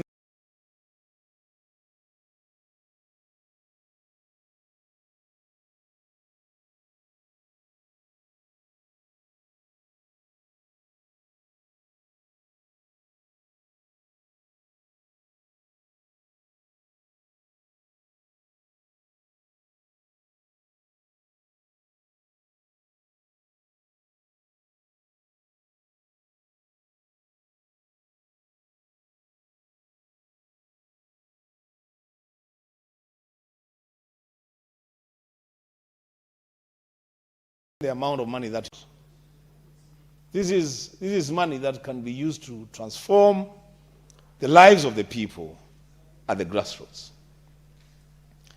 I am happy to note, the Speaker, and I know I have seen the Senator for Makueni and the Senator for Machakos, and I hope they will get an opportunity to also contribute to this bill, that cumulatively the southeastern Kenya economic bloc is getting an additional 944 million Kenya shillings. That the three counties of Ukambani are getting almost an additional 1 billion Kenya shillings in this financial year. Cumulatively, the allocation to that region, cumulatively, the three counties, is 31,603,000,000 Kenya shillings. Mr. Speaker, you know, one of the bills that, and I do not want to put the Secretariat on the spot on this one. Mr. Speaker, I have proposed a regional economic blocks bill to entrench the regional economic blocks into law so that now counties can lawfully appropriate for cross-county projects. Mr. Speaker, the minute we begin to look at counties as regional blocks to undertake major projects with contributions from all the counties within the block, then, Mr. Speaker, we may begin to have meaningful development in our regions. So, Mr. Speaker, with that 1 billion Kenya shillings this year going to the southeastern Kenya economic bloc, the 3 counties of Makueni, Kitui, and Machakos, then it is only fair to expect that there will be meaningful development in that region. Mr. Speaker, there is a matter that a number of my colleagues have addressed themselves to on the matter of the affirmative resource allocation to 12 counties in Kenya, the so-called small counties. And I see the senator of Elgeyo Marakwet is smiling because he knows that this Senate, in its wisdom, invoked the provisions of Article 203 of the Constitution, and 35 counties in this country, led by their senators, agreed to donate 4.4 billion Kenya shillings to 12 small counties to try and bring them at par with the rest of the country. Mr. Speaker, you know, I sit down at times and listen to people asking what the Senate does. And I say, it must be very true when the Bible says that my people perish for lack of knowledge. The Speaker, that move by the Senate was a masterstroke. That 35 counties said, we shall allow 12 counties who are part of this country to get an additional 371 million Kenya shillings every year for the next 5 years, Mr. Speaker, so that we can spur growth in those counties. Mr. Speaker, to the amazement of all of us, and Mr. Speaker, without bragging, I moved that amendment myself. But the amazement of all of us, those 12 counties are the most notorious in doing the wrong things. They are the most notorious in trying to avoid or evade accountability. Mr. Speaker, it's a big shame. And I want to call on those governors. And I see the senator of Tharaka Nithi is here. He was part of that team that worked very hard to ensure that we give additional monies to their counties. Kirinyaga is here. And he worked very hard, Mr. Speaker, to ensure that we give more funds to their counties. But if these senators get an opportunity as Speaker to even contribute to this bill, perhaps if they will tell you the frustration that they're having with their governors, trying just to push for accountability and saying, when I go back to the Senate, how will I convince my colleagues that they did the right thing to give us additional allocation, a special consideration that was given to these counties? Mr. Speaker, I want to ask those governors, because there is still 2 more financial years to go. I mean, this financial year and then the next financial year, to try and put this money into better use for the benefit of the people in those counties.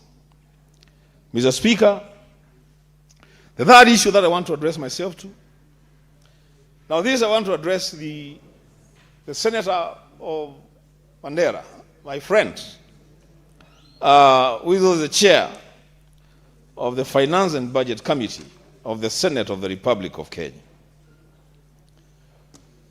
Mr. Speaker, Article 176 of the Constitution is the one that establishes county governments.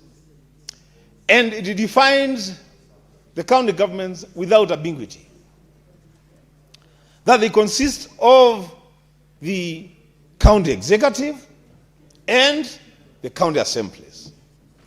And Mr. Speaker, in that definition, there isn't an arm of government in the counties that is superior or subservient to the other. They are both arms of government. Mr. Speaker, I have seen we have had a minimal increment in the revenues that we are sending to county governments. In their wisdom, and this is what I want the Senator for Mandera to consider going forward. In their wisdom, they have proposed to us in this bill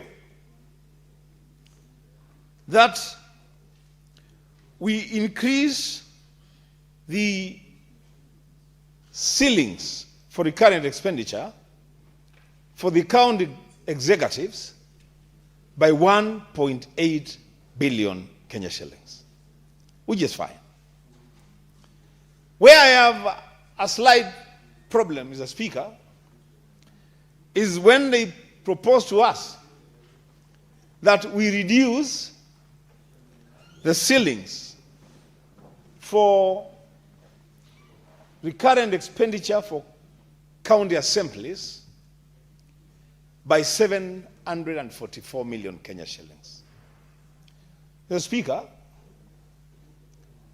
we must appreciate certain things because we all represent counties and the interests of devolution.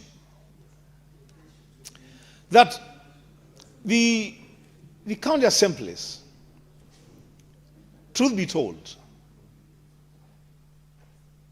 have been underfunded and to a great extent they live under the mercies of the executives. Mr. Speaker, why can't we look for a way of ensuring a greater level of autonomy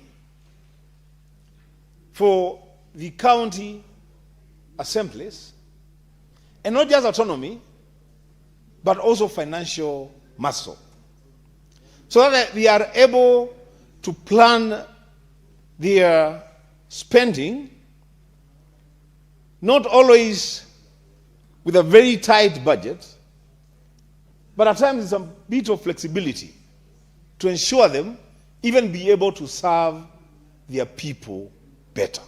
Mr. Speaker, I say this because in the hierarchy of elected leaders,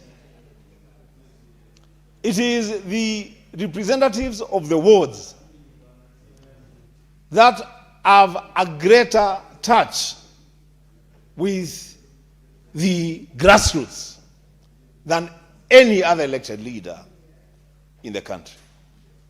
These are the people that every morning when they wake up, there are people from their village, there are people from their families, people from their locations, from their sub-locations, bringing issues to them. Mr. Speaker, a way must be found. I wouldn't say that I have the solution, but a way must be found. Just in the same way, Mr. Speaker, that we have found a way of pushing for the ability of senators to undertake a level of oversight for the county executive, a way should be found, Mr. Speaker.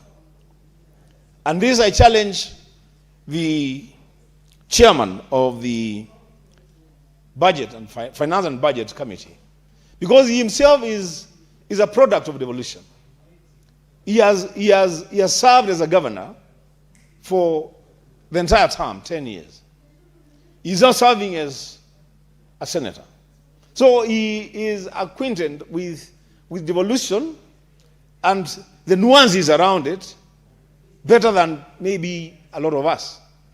To just find a way of making it possible for members of county assemblies across the country to be a little bit more autonomous, to be able to even carry out proper oversight, primary oversight over the executive, Mr. Speaker. Because that way then we begin to see devolution working. Lastly, Mr. Speaker, let me say this.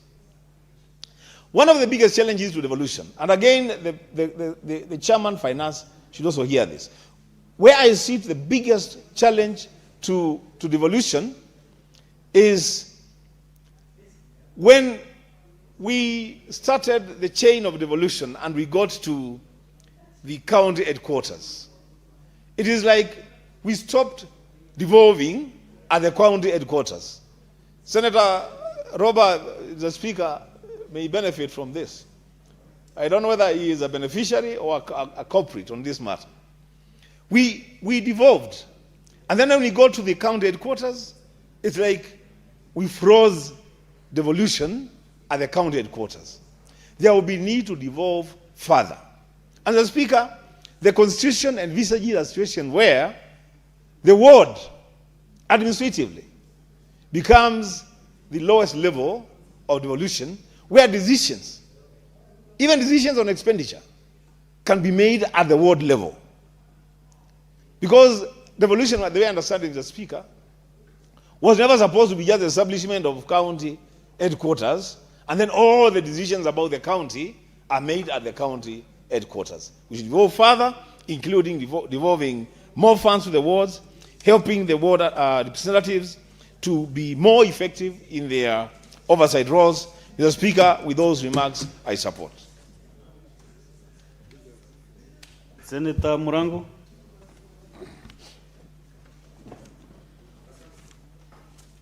Asante sana Mstahiki Spika kwa nafasi hii ya kuchangia mswada huu wa ugavi wa pesa zinazoenda kwa kaunti zetu. Mstahiki Spika, cha kwanza ningetaka kushukuru kamati ambayo kamati husika kwa sababu ya kazi nzuri pamoja na kamati ya maridhiano ambayo iliweza kufikia mahali tumefika leo na kupata hizi fedha. Na zaidi Mstahiki Spika ni kuongezewa kwa bilioni 13. Kwa sababu kama tungepata bilioni 13 labda bunge la seneti ndio ingelaumiwa. Na kawaida hata mgonjwa akipona malaika anaokoa, lakini akifa daktari ameua. Kwa hivyo kwa hii nasema kwamba kamati imefanya kazi nzuri. Mstahiki Spika, kwanza nitaenda moja kwa moja na nishukuru bunge la seneti kwa sababu ya kukubaliana na kupitisha ya kwamba hatua za udhibitisho zipitizwe kwa kaunti zile 12 ambazo zilikuwa hazingeweza kupata mgao sawa kwa sababu hazina ukubwa na hayana vigezo vingine ambavyo vilikuwa vinatumika katika mfumo mpya ambao tulipitisha kugawa hela. Mstahiki Spika, ukienda kaunti ya Kirinyaga imepata ongezeko kufuatia hatua hiyo udhibitisho ya shilingi milioni 371. Lakini Mstahiki Spika, kuna kitu ningetaka niseme ya kwamba fedha hizi zinafaa ziende kwa maendeleo endelevu, wala isiende kutumika kwa kulipa mishahara ama kwenda kutumika kununua mandazi na chai na vikao ambavyo vina maana. Mstahiki Spika, naongea hivi kwa uchungu kwa sababu wiki moja imepita nyumba zaidi za 20 zilichomeka pale Kerugoya, lakini hakukuwa na gari ya kwenda kuzima moto ambayo imekuwa imekwama takriban miezi saba ama mwaka moja, Mr. Speaker. Mr. Speaker, wale waliokuwa wanatarajia kupata huduma kutoka kwa wazimamoto wa kaunti la gatuzi la Kirinyaga hawakuweza kusaidika, kwa hivyo walipoteza nyumba zao na mali zao. Walimbidi waanze kujaribu kuzima moto wakitumia karai zenye wanatumia kuoga na wakiomba mvua iweze kunyesha ili moto iweze kuzimika, lakini haikuwezekana. Kwa hivyo Mr. Speaker, ningetaka niseme ya kwamba tunapoongeza hizi fedha tuhakikishe ya kwamba gatuzi, gavana wangu, gavana wa Iguru, hakikishe kwamba umenunua gari kwa dharura za wazima moto, kwa sababu watu wamekuwa wakihangaika na kuomba gari kutoka sehemu zingine kuja kuzima moto. Ya pili, Mr. Speaker, ni hizo bilioni 13 ambazo zimeongezewa. Pia nimeweza kuangalia ripoti ambayo imetoka katika kamati husika na kuona ya kwamba kamati ya maridhiano ilisema kwamba hii fedha itumike kwanza kwenda kulipa malipo yanayosumbiliwa, ile pending bills ambazo gatuzi nyingi hazijalipa. Mr. Speaker, kuna watu ambao walipata fedha kidogo sana, walifanya kazi kwa county kwa kutumia fedha kidogo sana. Unapata mtu ambaye alifanya kazi ya kuleta daftari na kalamu za 300,000 miaka 7 mpaka saa hii hajawahi lipwa, na ili hali alienda kwenye benki akaenda kakopa ili kufanya kazi ile kwenye kaunti zetu, ambao sasa wengine wameuziwa mali zao kwa sababu mandalali wamekuja kwa sababu ya kushindwa kulipa zile fedha ambazo walikuwa wamechukua wakidhaniwa watalipoweza kujikimu, Mr. Speaker. Na kwa hivyo ningeomba bunge zetu, hizi bilioni 13 meongezewa, muanze kulipa mandeni kwa watu ambao wamevumilia na nyinyi mmesheni fedha zao katika gatuzi zetu, waweze kwenda kumaliza fedha ambazo walikuwa wamelipa, waweze kuokoa mali yao. Jambo lingine, Mr. Speaker, ni katika maeneo ambayo kanda za kiuchumi ambazo kwa kimombo zinaitwa economic blocks. Zile kanda za kiuchumi, Mr. Speaker, nadhani wewe umetoka eneo ambalo tuko na eneo la kiuchumi, hazina maana kabisa, kwa sababu hakuna mshikamano. Mr. Speaker, kanda zile na fedha ambazo wanapatia sahihi, wakiamua kwamba atashirikiana kutafuta soko kwa pamoja, soko za majani chai, soko la miraa, soko la kahawa, mchere na kila kitu, Mr. Speaker, wangeweza kupata soko na tuweze kuuza, tusikae tu kila siku tunategemea serikali kuu. Lakini kwa sababu wamelegea, Mr. Speaker, ndio unaona kila kitu, na kilimo kimegatuliwa. Kila siku unasikia magavana wakisema serikali kuu, serikali kuu. Hizi fedha tunawapa waweze pia kutumia kwa kutafuta soko katika mazao husika katika gatuzi zetu, Mr. Speaker. Jambo hili lingine, Mr. Speaker, ni barabara katika maeneo ambayo yanakuzwa chakula na vitu tofauti, Mr. Speaker. Mr. Speaker, kwa kweli ni kwamba serikali kuu imetenga takriban bilioni 250 kutengeneza barabara, ambao ni kweli, kwa sababu natarajia pia katika eneo sana sana mahali nimetoka Kirinyaga, eneo la Mwea, litaweza kupata mgao ili waweze kutengenezewa barabara mahali kuna kuzwa mpunga sehemu ya Mwea, kwa sababu barabara ni mbovu sana, Mr. Speaker. Lakini serikali inapotafuta fedha, ambayo naomba na kusihi waweze kupeana mgao, ambao gunia la mchele kutoa shambani saa hii na karibu zaidi ya shilingi 1,000 kuitoa shambani pekee yake, kwa sababu miundo msingi yote imeharibika. Pia ningetaka katika fedha ambazo tumeongeza gatuzi zetu sana sana Kirinyaga, mweze pia kuchangia kuhakikisha kwamba miundo msingi na barabara katika maeneo yanayokuzwa mpunga, kahawa na mchele imetengenezwa ili mazao yaweze kufika sokoni, Mr. Speaker. Mr. Speaker, ni vizuri pia tuseme kwamba hizo fedha ambazo tulipewa na bunge la Seneti bilioni 4.46 ambazo zilienda kwa zile kaunti ndogo 12 siweze kutumia kwa njia inayofaa. Na ni kweli kwamba wakati tunaita mangavana kuweza kuwajibika, ndio unasikia sasa mihemko inaanza, Mr. Speaker. Tunaanza kuitwa majina na kuonekana kama sisi ni maadui. Lakini fedha ambazo tumeongeza siku ya leo, kwa sababu kuna hizo bilioni 13 na pia zile ambazo tumepewa kupitia hatua za udhibitisho, ni vizuri zitumike vilivyo kusaidia wananchi, Mr. Speaker. Juzi wale wafanyikazi wa hospitali kuu ya Kerugoya katika gatuzi la Kirinyaga unapata wale ambao wanaosha wagonjwa, wenye wanatumika kulisha wagonjwa, wenye wanafua nguo na kuhakikisha kwamba maradhi katika hospitali zetu ni safi. Mstahiki Spika, walikuwa hajalipwa kadri ya miezi 3. Na tulipoulizia tuliambiwa ni kwamba fedha hakuna kutoka kwa serikali. Sasa nataka niweze kumwambia Gavana Anne Mumbi Waiguru kwamba leo katika kikao cha leo katika bunge la Seneti tumeongezea fedha, kusiwe na aibu na mateso kwa wanaofanya kazi katika watu zetu. Na iwe kisingizio ni kwamba fedha hazimo wala hazijatosha, Mstahiki Spika. Kwa sababu wale watu ni watoto watu, Mstahiki Spika. Na unajua sana naye kula na kijiko ajui mwenye kula na mkono ukuu anachomeka. Gavana anapopata pesa yake ya mishahara na amepewa marupurupu mengine, akumbuke ya kwamba wale wandogo ambao wanahudumu katika hospitali zetu pia wameangaliwa na kulipwa kwa muda unaofaa. Wanaanda za kukimu katika shule, wana malipo wanafaa kulipa kwenye hospitali, wanafaa kulipa nyumba wanapoishi, kila siku wanaamuka na kwenda kazini. Kwa hivyo itakuwa ni jambo la aibu kusikia tena kwamba wale wafanyikazi wanafinyiliwa na wakiongea wanadhulumiwa, Mstahiki Spika. Mstahiki Spika, nikimalizia ni kwamba ukulima umekatuliwa.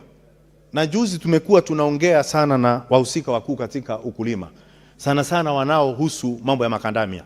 Mstahiki Spika, jambo la kutia moyo ni kwamba nilisikia soko la makandamia litafunguliwa hivi karibuni, ili makandamia iliyo na maganda iweze kuuzwa nje ya nje, Mstahiki Spika. Mstahiki Spika, mimi ni mkulima. Mimi kila siku kama kuna matatizo katika wanaolima maziwa, mimi nayapata. Mkulima wa jani chai napata. Wenye wanalima miraa napata hiyo malalamishi. Wale ambao wanahusika katika ukulima akawa napata hiyo malalamishi kila siku, Mstahiki Spika. Kwa hivyo nataka kusema kwamba serikali ikifungua soko la makandamia hivi karibuni, bei itatoka mahali kwa ambao ni kama shilingi 30 na ipande mpaka 200 ama zaidi. Na hatutaki sana kuwa na bei elekezi, Mstahiki Spika. Hakuna mahali mkulima wa makandamia akilipwa shilingi 250 atanjikuna. Sio lazima wambandikwe, lazima wapewe shilingi 100 kwa kila kilo ya makandamia, Mstahiki Spika. Wapewe nafasi, soko iwe huru. Mtu mwenye anataka kununua makandamia nchini akuja anunue bei nzuri, ili soko iweze soko ifunguke, mtu auze mahali anataka kuuza mali yake, Mstahiki Spika. Na nikimalizia, Mstahiki Spika, niseme ya kwamba tunapoelekea uchaguzi, kunakuwa na tambia kwa baadhi ya mangavana kukosa kulipa anda zinazosumbiliwa, pending bills. Kwa sababu wale wanamaliza miaka 10 wanajua wanaokuja ndo watapambana na huo mzigo. Na ndio ningetaka bunge la Seneti kuwe na mipango maalum kwamba fedha zote ambazo zitaongezewa gatuzi zetu kuanzia mwaka huu, kwamba itakuwa kulipa mandeni iwe ni kipaumbele, ili wasiendelee tu. Unapata kwamba gavana walioingia bado wana malimbikizi ya malipo ambayo yanasumbiriwa, Mstahiki Spika. Na kuna wengine alikuweko, na kama wanafanya bajeti inavyopaswa, wanaokota pesa zao ndani kwa ndani, wanachukua pesa pia kutoka kwa serikali kuu, Mstahiki Spika. Kwa nini kuwe na malipo inayosumbuliwa kwa gavana ambaye muhula wake alikuwa anafaa kupunguza malipo yanayosumbuliwa? Sasa unakuja kupata ya kwamba hata zile zinasumbuliwa na malipo yanaendelea kuongezeka, Mstahiki Spika. Lakini Mstahiki Spika, sana sana kuna mangavana wanafanya venye wanataka. Lakini pia najua kama Murango ni ngumu sana kungojea kivuli kilichonyoka kwenye mti umepinda. Mangavana wengi wamepinda, Mstahiki Spika. Na ndio naomba kamati za bunge hii waweze kunyoroshwa ili maendeleo yaweze kupatikana, Mstahiki Spika. Asante sana, Mstahiki Spika. Senator Olekina Redama. Don't I wish? Thank you, Mr. Speaker. Mr. Speaker, let me begin by appreciating this House for being diligent to discuss the issue of revenues being sent to the counties. In fact, Mr. Speaker, if there's a time that when I look at both sides of the aisle, I see quorum, it is normally during this time. And this demonstrates how keen each member is to be able to send money to their counties. Mr. Speaker, a lot of people do not know the work of a senator. They think the work of a senator is to go and build hospitals, to build churches, to build roads, to build schools. This is what the work of a senator is. To be able to develop legislation, put a spirited fight that will be able to send money to the counties. Mr. Speaker, today when I stand here, I'm happy that my county of Narok is getting additional allocation. Excuse me, my paper is here. Shit.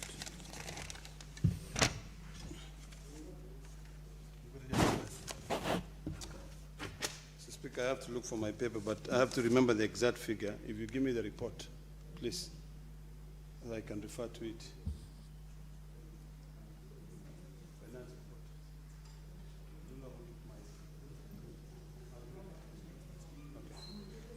I'm sorry about that, Mr. Speaker. Mr. Speaker, I'm happy that my county of Narok is getting an additional, I think, 250, Narok is here, 297 million shillings. This is 297 million shillings from the 13 billion that we added during the mediation. So in total, Narok County is going to be receiving 10.6 billion Kenya shillings. Now, here is where the biggest problem is. Mr. Speaker, I was just looking through the pending bills. And I've noted that my own county has got pending bills amounting to almost 6 billion. So the question is, we are here fighting so hard to send money to the counties, but we are accumulating more and more and more pending bills. If, Mr. Speaker, we don't become creative as a house, both the Senate and the National Assembly, we will continue to encourage this fiscal indiscipline in our counties. Mr. Speaker, the total amount of pending bills which is owed by all the counties cumulatively is about 183 billion shillings. If you look at the figure which is owned by the national government, which is around 458 billion shillings, the first question that comes to mind, which we have to resolve as a very serious arithmetic question, is how do we instill fiscal discipline, promote fiduciary responsibilities in these counties so that we end this issue of trade payables or pending bills. Mr. Speaker, I get tired. Every time we come here, we pass legislation. We pass motions.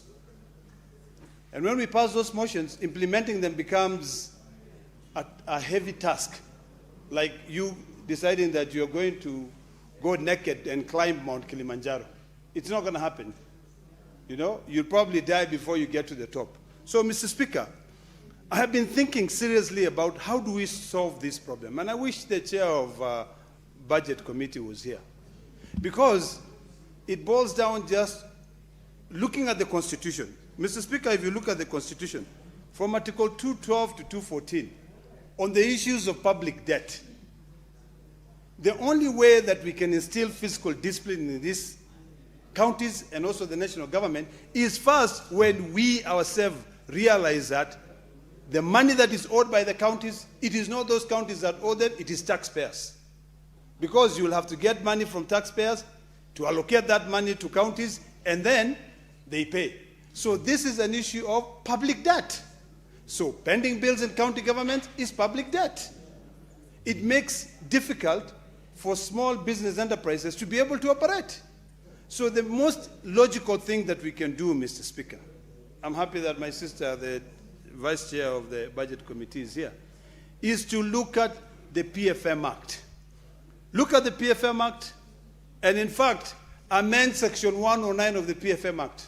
Because this constitution that we have in the country talks about the public debt and what can be charged to the consolidated fund or other funds. In this case, we've got the county revenue fund.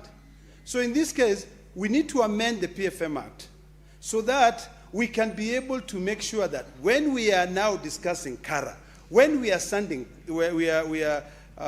sending money to counties, we redefine serious accountability. The term serious accountability, we redefine it in the law, such that when the money goes to the counties, the controller of budget shall not release money unless that money is going to clear those trade payables or those pending bills.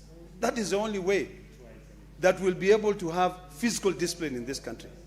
If we don't do that, Mr. Speaker, we'll end up being in debt, people will continue committing suicide, county governors will continue lining their pockets, you know, buying choppers, doing whatever they do best, you know, living a life that they would never otherwise live. because we are encouraging.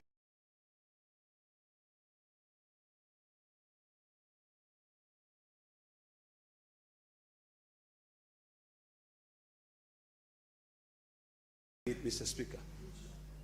You know, from that side of the aisle, I can see we've got about maybe 10 or so senators waiting to speak on this matter so that they can be seen to be sending money to the counties. But when it comes to the issue of accountability, we are failing. It is not only the county governments that are failing, but Parliament is also failing. It is not only the executive which is failing, but Parliament is the one which is failing. Because we have the power of the purse. But when we have the power of the purse, we play musical chairs because we do not want to be able to be rigid to ensure that when this 10.6 billion is going to Narok County, it clears the entire pending bills. Mr. Speaker, when I was in the mediation committee, I said this, and I strongly believe this, that the most important thing that we can do is that this additional money that we are sending, that money goes to pay pending bills or trade payables. That was issue number one. Issue number two, Mr. Speaker, is to be very strict when it comes to the sending of money from the control of budget to the counties. We've all been talking about this issue of IFMIS. We've spoken about IFMIS having an end-to-end system whereby there is no fiscal interference. But no one wants to implement that. Everybody wants to make sure that, Mr. Speaker, you've got an IFMIS accountant, you've got your CCM finance, you've got a second authority, so that by the time you've requisitioned money from the control of budget, the list of pending bills that you've sent, and the control of budget under the Constitution releases the money to you because you've demonstrated that first, you budgeted for this money. Second, this is what I'm paying for, and these are the things that we did. Releases, but when the money hits your account, because you need a second authority, you divert that money to pay your friends, to be able to start other projects. So my suggestion was, let us not start any project. And the only people who can help us here is the budget committee. It is only the budget committee that can say, now we are talking about sending this CARA. I don't suppose, and maybe I'll be guided here, Mr. Speaker, I don't suppose that we cannot amend this CARA to include a provision that says pending bills must be the first charge of account. And when a county does not demonstrate that they have paid the trade payables or the pending bills, the control of budget stops the money. We have to find a way. And I think the control of budget, and I think if you read the law clearly, if you read Article 228, I believe, that talks about the power of the control of budget. We can support this control of budget, not to make life difficult for counties, but to instill fiscal discipline and enhance a fiduciary responsibility. Article 228, Mr. Speaker, Section 5, the controller shall not approve any withdrawal from a public fund unless satisfied that the withdrawal is authorized by law. So I am suggesting something which I think most of you will find it utopian. But if it is the thing that is going to be able to bring fiscal discipline, so be it, is that we amend this CARA. We amend this CARA and we put a provision that says that unless the pending bills are the first charge of account, the controller shall not withdraw the money. Mr. Speaker, when we were during the mediation, the National Assembly brought the Division of Revenue. When they brought the Division of Revenue, they were removing clause 5, which says that whenever there is a shortfall of revenue, the national government bears the shortfall. Why can't we not be ingenious now and say, we amend this CARA? And I hope I'm not just speaking to myself, I'm speaking to my colleagues who are listening and trying to internalize what I want them, what can help bring fiscal discipline. We bring a clause in this CARA that says that with the share of revenue, no development will be budgeted for unless the previous development projects have been paid. All of them. That's issue number one. Number two, that the pending bills shall be the first charge of account. And when the pending bills are not the first charge of account, the controller budget should not release funds. That is what the Constitution says. It is a matter of interpretation, Mr. Speaker. So, Mr. Speaker, unless we want to continue playing musical chairs, unless we want to continue encouraging people to commit suicide, unless we want to continue encouraging corruption in these countries, we must now completely think outside the box. We must be creative on how we force a fiduciary responsibility. Otherwise, we'll all be here talking. Now my pending bills have gone to 753 to 6.6 billion. I'm glad, Mr. Speaker, that my good friend, Captain Robert, has just walked in. And I want to repeat what I just said so that Captain Robert can be able to hear. I think it's about time that we amend this CARA. Introduce a clause that demands that pending bills become the first charge of account. Number two, that under Article 228, subsection 5 of the Constitution, which gives power to the controller of budget on releasing funds, that she shall not withdraw that money, send that money to the counties, unless it is supported by law. And the law now will be that these are the pending bills. This is what is going to pay. And we stop. The third one we can add into it is that no development, the entire development budget for the next financial year shall not be implemented until the previous financial year have been cleared and have been sorted out. Mr. Speaker, the Ministry of Transport, under the good leadership of C.S. Churchill, has moved so fast to clearing every pending bill in the road sector. So the bills that they are accumulating now, I think that they are budgeting. In fact, it gets even neater, Mr. Speaker. CARA have got a discipline, fiscal discipline, whereby they will not advertise a road unless they have money. Money has been transferred from Treasury to their accounts. So they have the money. Why can't we distinguish men and women in this house? Why can't we borrow from that and bring in fiscal discipline? That's the only thing we want.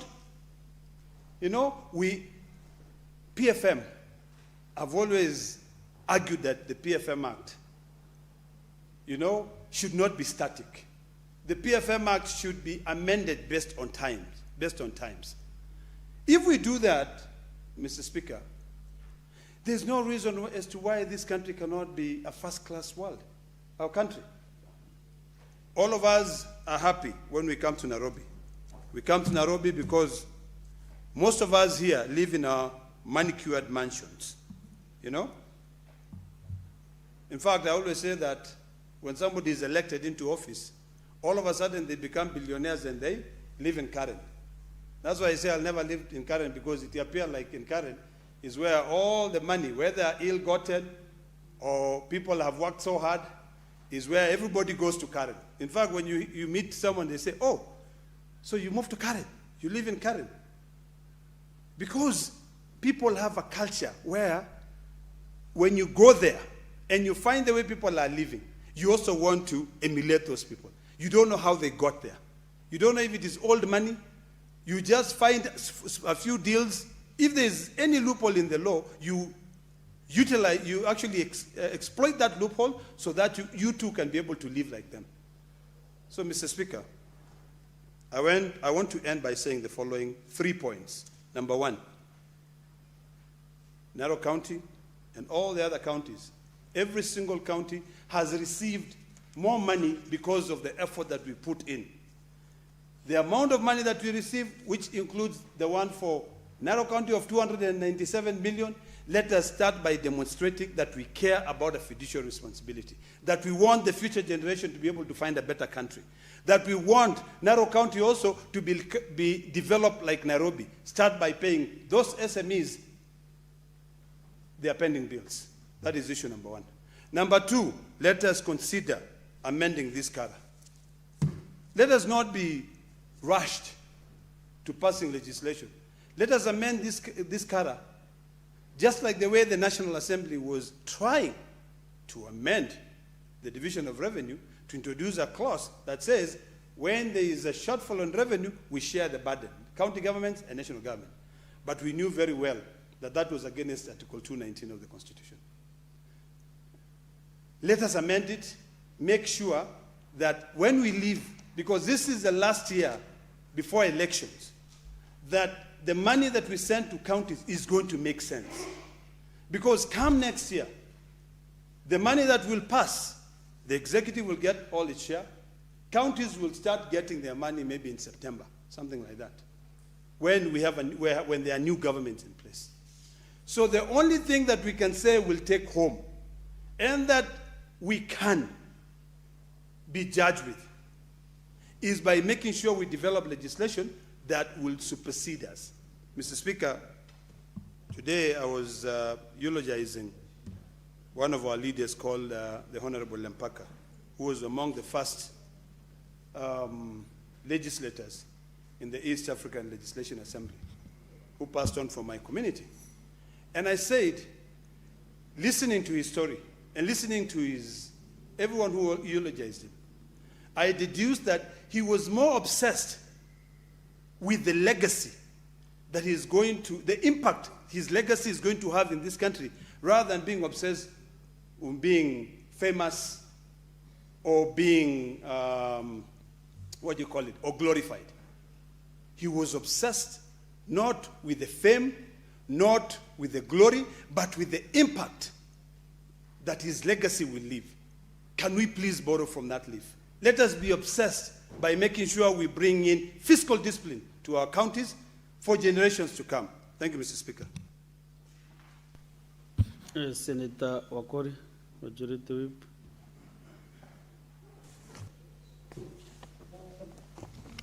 Thank you. Thank you, Honorable Speaker, for this opportunity to add sense onto this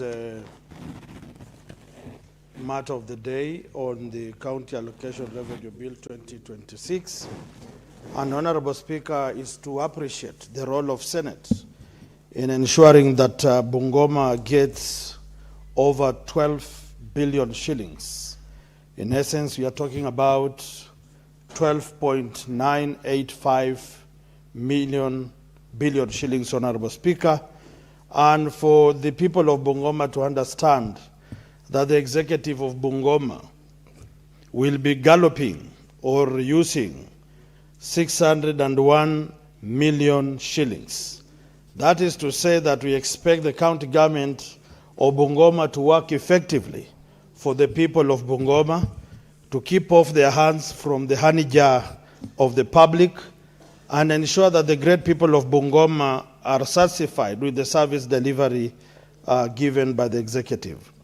Honorable Speaker, joining honorable members to say that we have indeed added value to the county governments is to insist, Honorable Speaker, that the monies allocated and the schedule given, Honorable Speaker, from the last financial year indicates that there is a tendency of bad manners from the executives of the Republic of Kenya's devolution centers for not paying CHPs, for not paying pending bills. And for Bungoma, Honorable Speaker, I want to thank this House that last week when honorable members weighed on the issue of CHPs, today the CHPs of Bungoma have received their 2 months arrears of April and May. That tells you that a necessary noise, constructive criticism, will definitely push them to deliver. But that does not say that they have paid all the bills, Honorable Speaker. My great county is yet to pay from July last year to October of last year. So we are talking about 4 months, Honorable Speaker. And in a few weeks, we'll be crossing over to the new financial year. So if they have budgeted their monies, they have never run out of fuel, never run out of milk, conch tea, never run dry of mandazis in the offices, Honorable Speaker, never run dry of oil in their vehicles, but they have run dry on salaries of CHPs. It's quite ironic, Honorable Speaker, but we'll continue raising the concerns of the people. Honorable Speaker, colleagues have mentioned about the very important aspect of early childhood education. Any country is known, or any country's level of civility is known on how it treats the vulnerables, the disabled, the poor in the society. The young children of this country, the ECD children, need a lot of attention. It came to my notice, and I've always talked about this, that in Bungoma is a country where you can find, depending on the mood of a principal of a primary school, he can decide to tell the ECD's children to sit under a tree, depending on whether it rained or not. They can easily come with cow dung to smear classes because the county government has not constructed good classes. It is only in Bungoma, Honorable Speaker, that a program is launched for porridge, and when you do analysis of schools, they only hear about it in funerals and public shows. So these monies, as we increase to county government, it must be seen practically on the table for the children through teaching aids, through learning aids, and ensuring that the teachers are comfortable. For your information, Honorable Speaker, last financial year in Bungoma, they put around 30 million to recruit ECD teachers and tutors of vocational training centers. As we are talking today, those amounts were removed from the budget. Where it went, we don't know. So we are asking county government, if in a county of like Bungoma, we have over 6,000 graduates of ECDs, some older than me, and for 4 times you have been advertising on daily newspapers. These people have applied. The people have been vetted. Then you simply cancel the advert and people go to factory setting. It is immoral. It is bad manners. We must condemn it, and we must call our executive, led by my good friend, the governor of Bungoma, to order.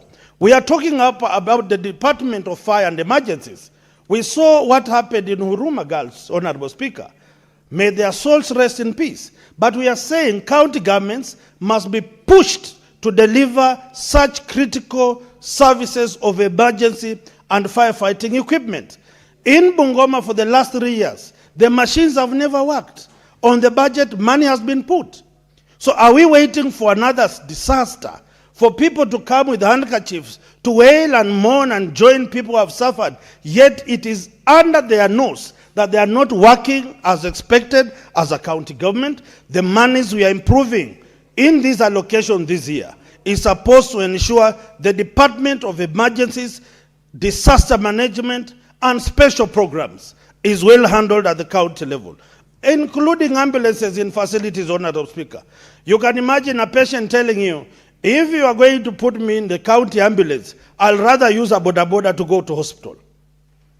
Because they are not sure if it is an ambulance, because the roads are pathetic, they will even suffer more than on a motorbike, because on a motorbike boda boda is more gentle in taking these people to the facility. Honorable Speaker, these amounts that we are increasing in Bungoma, they are supposed to turn around the soil testing kits. It is only in Bungoma, Honorable Speaker, I don't know if many members of the House can have these machines. In Bungoma, we have 2 vehicles worth over 20 million to test and advise farmers on what fertilizer, what pesticide, what herbicide to use as you grow crops in Bungoma. Those machines have stalled for as long as 5 years ago. What kind of systems are we putting in place? What kind of regimes are we tolerating? Yet our people are planting and harvesting without the nitty-gritty and advice of the executive. Honorable Speaker, the matter of youth involvement in the development agenda of this country is very important. When you look at the budgets of county governments across the county, the money set aside for youth, sports, talent, and growth is very minimal, Honorable Speaker. When you talk about youth, many of them think that it's just about people enjoying themselves and not people doing what ought to do. The youth sector in this government and in this country, they must ensure all ministries in the devolved sections have a youth component, because youth are equally engineers, they can do roads. Youth are equally agriculturalists, they can do farming. Youth are equally sports people, they can play and earn their salaries. Youth are environmentalists, their share must be seen in the budget. And above all, there must have resources for training these young people to be able to utilize the devolved monies that we are pushing to counties. What we are seeing today, Honorable Speaker, is young people being turned around to be sycophants, to be cheerleaders, to be the purported goons, to just shout slogans for politicians, and yet when the rubber meets the road, when the budget is read, when programs are being unleashed and rolled out, the young people are missing. For the young people of Bungoma, because I speak for you and the other youths of the country, we will not relent in pushing the county government of Bungoma to ensure the young people benefit from these resources, not only by sight, but by action, to ensure you are empowered and emancipated from the dungeons of poverty.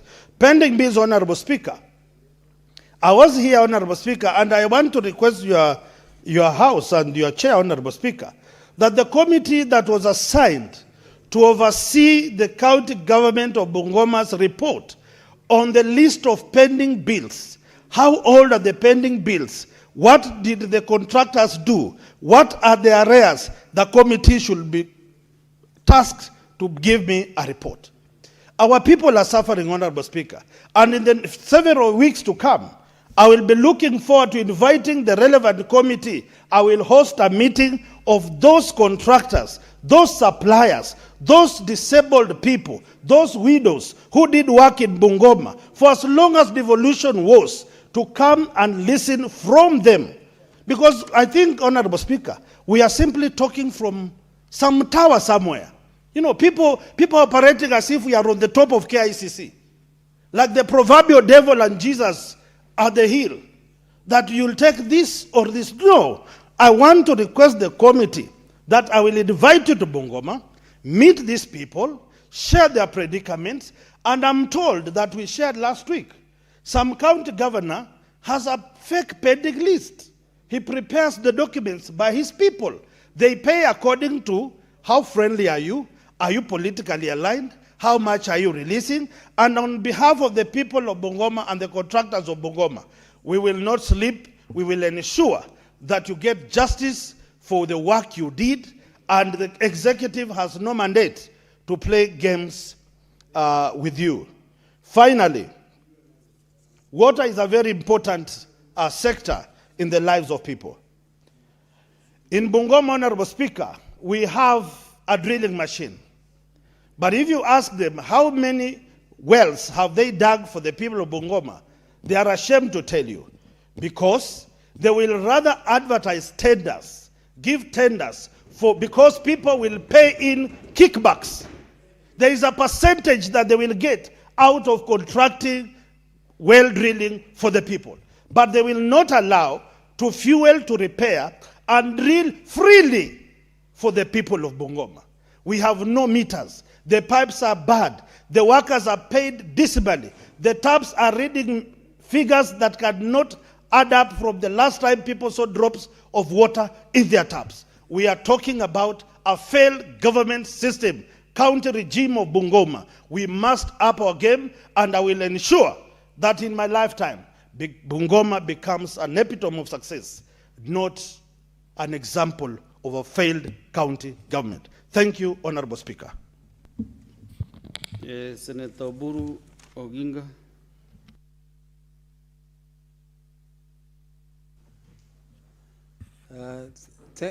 Thank you, Mr. Speaker, sir, for this opportunity to contribute to this very important bill, Mr. Speaker.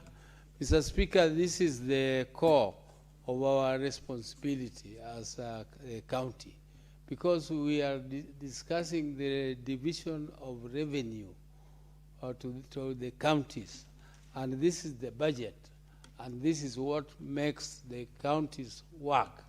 This is what oils them. Without this oiling, there is no county function. So county is both county government and county assembly. Mr. Speaker, people have made very powerful speeches, particularly the previous speaker who has just spoken. He has spoken very passionately about his county. Mr. Speaker, I want to start by thanking the mediation committee which worked on this budget between the Senate and the National Assembly. Mr. Speaker, the work they did was good, but not good enough. Mr. Speaker, our expectation was that this budget would be pushed to, this allocation to the counties would be pushed to 450 billion, Mr. Speaker. But however, Mr. Speaker, they have pushed up to 458 and 428, and this is an addition of 13 billion shillings over what we were allocated last year. Mr. Speaker, sir, though this is a small addition, but it is still something. It is not nothing, and we are going to make sure that next year's budget we push as much as possible. I don't understand, Mr. Speaker, why our colleagues in the National Assembly, who are also from the same counties where we come from, where this money is supposed to go, that it is a tug of war between us and them. Why should they not support monies which go to the counties?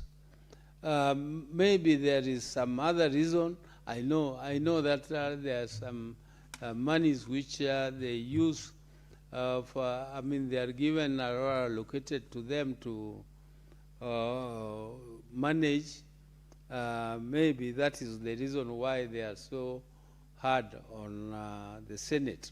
But Mr. Speaker, sir, I hope that next year some God will get into their souls so that they understand the reasons why we are pushing for more money for our people in the village. Mr. Speaker, sir, people have spoken to the issues of pending bills. Mr. Speaker, this is a very, very serious issue. It is a very serious issue, Mr. Speaker, because pending bills are monies which are owed to the people who either supplied the counties or people who worked for the counties as contractors, Mr. Speaker, and they are not paid because monies are diverted to other urgent, so-called urgent issues. Because there is no incurrence of expenditure which is not budgeted for. All these issues, all these items are budgeted for, Mr. Speaker. And that budgeting means there is a budget line and there is money allocated to it. And when that money goes to the county, when it goes to the county, Mr. Speaker, that's where the problem starts. Where does that money go when it goes to the county? Where does that money disappear? Why does it not go to the intended purpose? Why does it not go to the person who supplies? Why does it not go to the person who is contracted to build? Mr. Speaker, this corruption of the highest order. And then it is thrown into a dungeon, that dungeon which is called pending bills. Pending bills is just a dungeon, Mr. Speaker, where you pile and you pile and you pile bills, thousands and billions of money, where you pile them and you forget about them. And you now even say that before I pay a pending bill, let there be a special audit so that we know exactly what was spent on those matters. Mr. Speaker, this is serious. How don't you know where it was spent when those people actually supplied you and you approved They are people, they are orders you gave, they are contracts you entered into, and when it comes to the time of payment, you don't pay them. And you claim, Mr. Speaker, that some of them might not have been the rightfully spent because they were spent by a previous government where you were not involved, and the person who spent them was your opponent, and therefore you cannot just pay what was spent by your opponent. But, Mr. Speaker, it should be understood clearly that governments are continuous. Whether you are the one who spent them or you are not the one who spent them, you have the responsibility to pay for them. And you are accountable to them when it comes to Parliament, when it comes to the controller of budget. You have to account for what was spent by the government, and that government, whether you are the one who spent or not, is your government. It is the government of Siaya, it is the government of Kisi, whether you like it or not. So why do you want to degrade or disgrace what was spent by your brother or your opponent? What should be done? Those things you should not involve wananchi to tell them to wait because you are still auditing. Auditing what? Mr. Speaker, I wonder really why these spending bills keep on coming, and we know that the county doing business with counties has become very expensive, because you know that people, when they deal with the counties, they have to put higher price because they also borrow money from the banks, and the banks also charge them interest. So when they offer services to the counties, they have to also offer it more expensively because they know they are not going to be paid. They know they are not going to be paid immediately, Mr. Speaker. Mr. Speaker, this is a very serious matter, and I heard Honorable Lekina suggesting amendment of some laws and so on. But let us amend, first of all, the main law, which is the County Government Act.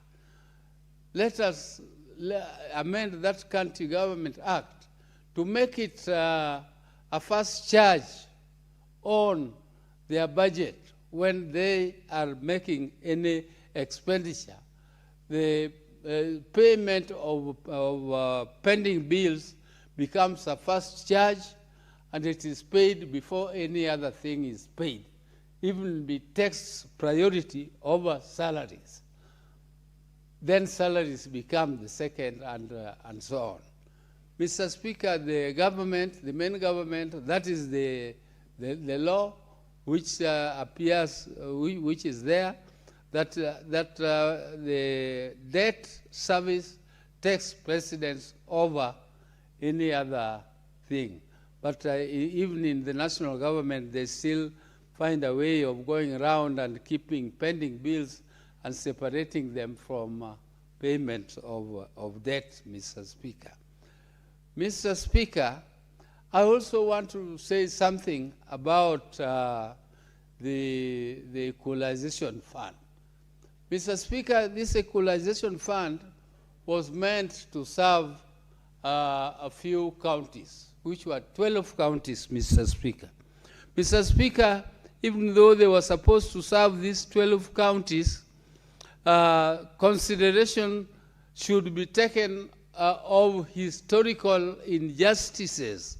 Mr. Speaker, there are some counties like mine, because we have been in the opposition for the longest time than all the others, Mr. Speaker, some of the counties around my area.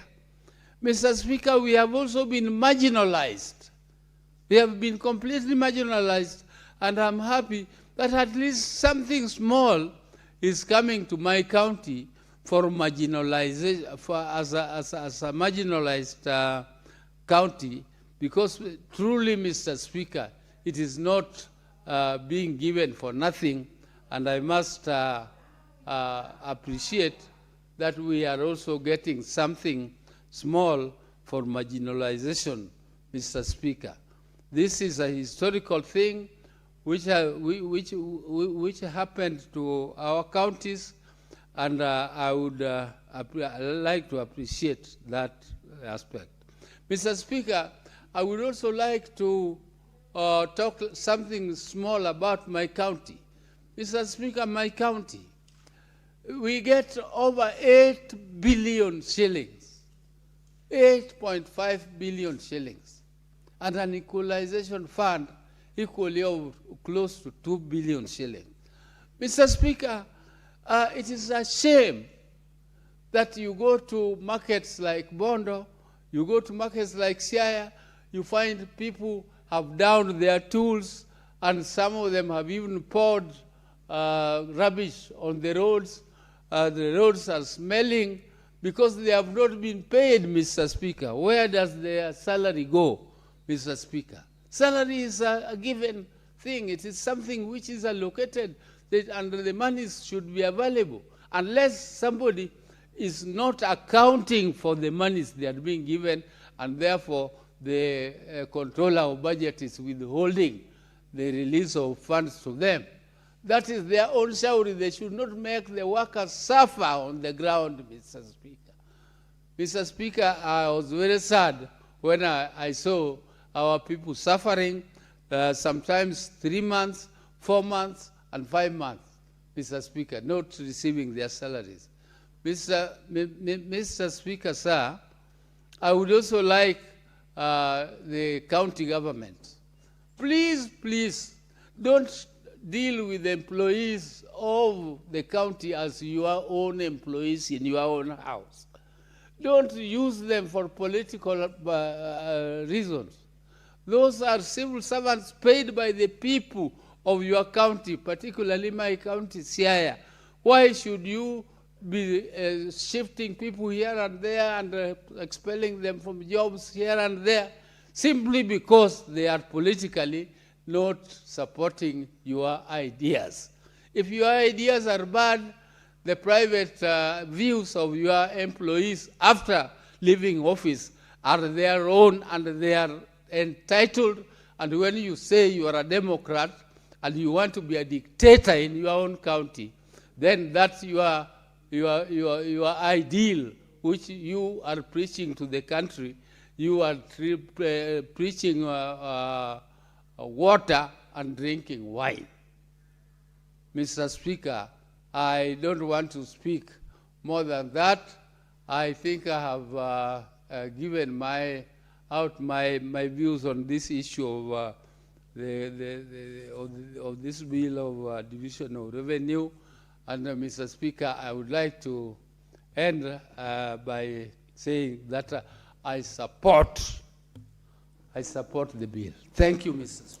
Thank you, Senator Oburu, for supporting the County Allocation of Revenue Bill, Senate Bills number 10 of 2026. Senator Kisang. Thank you, Honorable Speaker. Honorable Speaker, on the onset, I want to say I support the bill.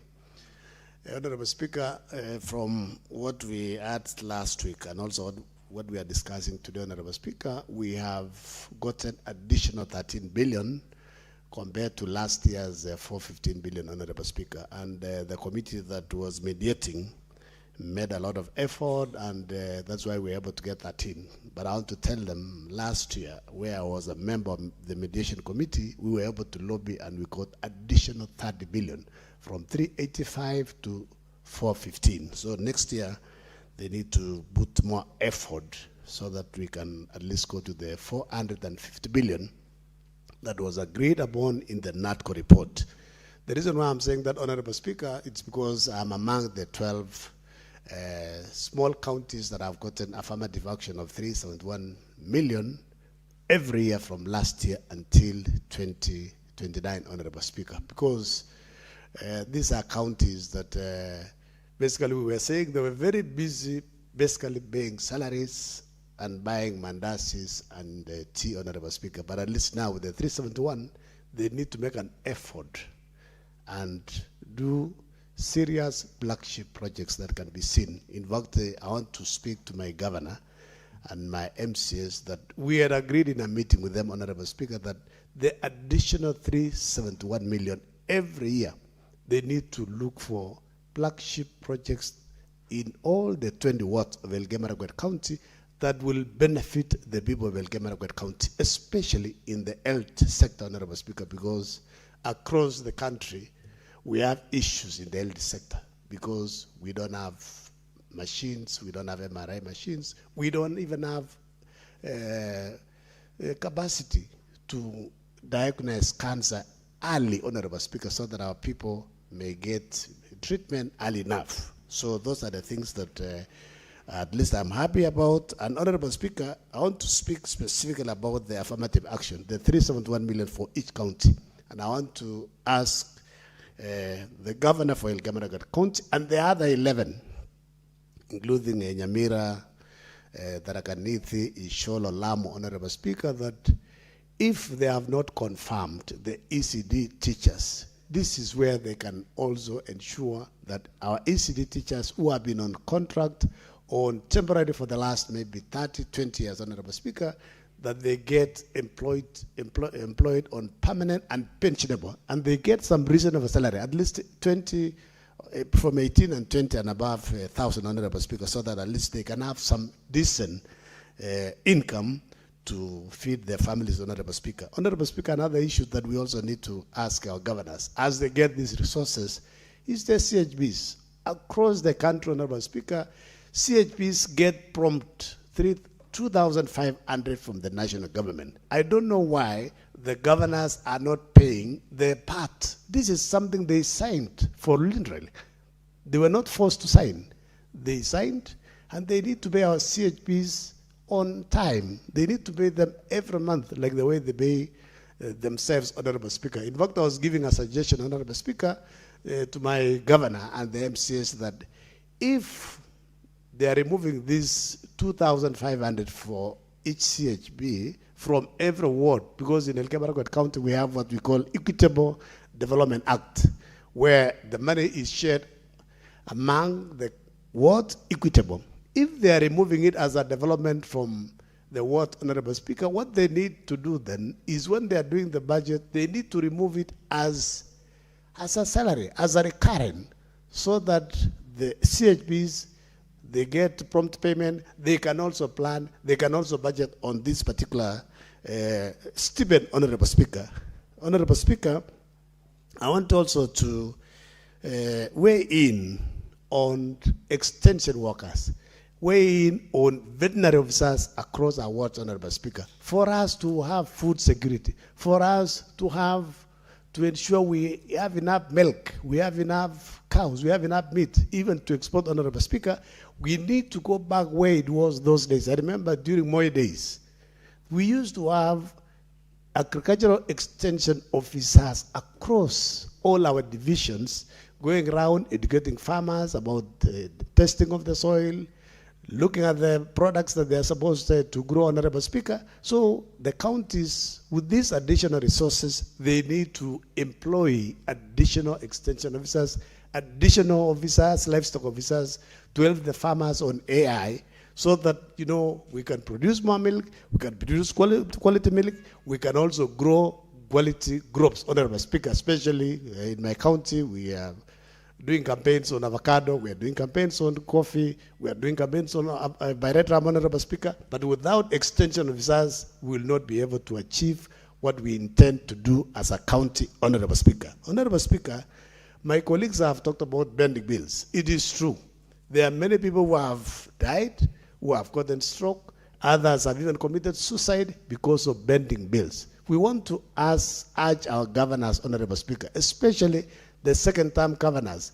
Some of them, Honorable Speaker, what they do towards the end, towards the election period, they overcommit even things that were not on the budget. They passed the budget. They give out contracts. They give out LPO, local service orders, or local budget orders, Honorable Speaker, and they commit. People put their own money, they do work, but when there is change of card, Honorable Speaker, this becomes, they are treated as suspicious expenditures, Honorable Speaker, and then people go for years, several years without being paid. And they have already committed the resources, they've done work, some have even taken loans from the banks, and they are unable to pay the loans. Then they get auctioned, Honorable Speaker. It is important, maybe the last 3, 4, 5, 6 months of election year, Honorable Speaker, for auditor, not only the controller budget, to ensure they monitor and check what the governors are procuring, Honorable Speaker, because most of the pending bills are as a result of this. And also, which is also very sad, Honorable Speaker, some of the counties, they are not paying statutory deductions. Pay as you earn, they don't pay SACCOs, they deduct loans from employees, but they don't remit to the banks. And this is very serious, Honorable Speaker. And then eventually, employees are listed under CRP because they will say loans have not been paid, and it's already been deducted from the payslips, Honorable Speaker. Honorable Speaker, we want to also ask the controller budget to be vigilant, because what happens, Honorable Speaker, some governors, some executives from the county, when they requisition for disbursements, they list particular contractors to be paid. But as soon as the money lands at the county CRF, Honorable Speaker, in their accounts, they divert. They pay other suppliers, and they don't pay the people that had been listed originally when they were going to control a budget to pay. We want to ask, if it is possible, Honorable Speaker, they tighten the IDMI systems to ensure they lock this particular system where governors will not be able to divert. In fact, Honorable Speaker, I'm surprised that some of the counties that we visited, they want to procure county integrated revenue management system, Honorable Speaker, and some of them don't even have resources to procure systems. And National Treasury, with Council of Governors, had a proposal to do a unified system like IDMIS, so that the governors don't have to procure a system. But most of them are resisting. Why are they resisting? It's because of corruption. Because it's easy to steal money from on-source revenue, because most of them are putting on-source revenue in commercial banks, where Treasury, controller budget, don't have a window to see. They don't have a view of these particular accounts. That is why the governors are resisting to have one unified county revenue management information system, Honorable Speaker. This is something we need to pursue, so that we have a unified system. It's easy to know. You can check what the counties are collecting. Some of the counties, Honorable Speaker, were collecting even more during the local government authority days. But now the revenues have gone down. Not that because they're not collecting. They are being collected, but the leakages are more. Honorable Speaker, with those few remarks, I don't want to take a lot of time. I want to support. And as Olekina has said, maybe then we need to do amendments and put a rider to say that pending bills should be given priority. But not all of it, Honorable Speaker, because you had from Nara County, they have 6 billion pending bills. Out of 10 billion they're getting, if you pay 6 billion, then it means basically the county will not run. So maybe they need to give a payment schedule, and then they can schedule over a period of, say, 3 years or so, and then they give a commitment that they are going to clear all the pending bills. Thank you, and I support.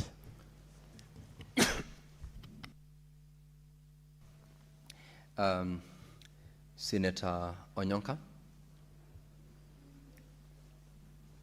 I, first of all, would like to really thank you, Mr. Speaker, for giving me this opportunity. As you're aware that some of us have actually been going through the emotions of what we need to come and contribute here about this bill. What is very interesting is that, number one, I want to give congratulations to the youth leader, Honorable Senator Oburu. He has raised very critical issues. I would like to also give credit to Senator Wakoli, who has also raised very good points. But I think, Mr. Speaker, the most important takeout from what has been discussed this afternoon is actually what Honorable Olekina has said. It's very interesting that all of us in this house, we have been here now going to be 4 years, and interestingly, if somebody was to take the audit reports and take the Hansard reports on the presentations and discussions which take place about the county allocation and division of revenue, the one of last year and this year, you just hear the same thing. You just listen, there's corruption. We discuss about, you have got Auditor General reports which have been coming. The controller of budget has constantly raised these issues. What are these issues about? There is no fiscal discipline in the management of financials. Mr. Speaker, as a result, we have ended up carrying pending bills which were never meant to be there. In fact, some of the county governments that previously had pending bills to maybe 1 billion shillings, now if you check in their books, and I intend to do that soon, Mr. Speaker, you'll find the pending bills have actually increased. So some of us have started asking ourselves, what is it that is wrong with our county governments? Why is it that county systems which had been put into place 15 years ago when devolution started, why do they look like they are not working? And I am convinced beyond any reasonable doubt, Mr. Speaker, that when we diluted Chapter 6, that is when the rain started to beat us. What am I saying? For many years, the IFME system has never been allowed to work the way it was meant to work. The way the IFME system has been working, it is, according to me, deliberate. When you go down and try and find out what the issue was, you are told it is Treasury that have been saying that IFME should be domiciled within the Treasury. And in fact, there is no reason why you people should even worry about how the IFME system works.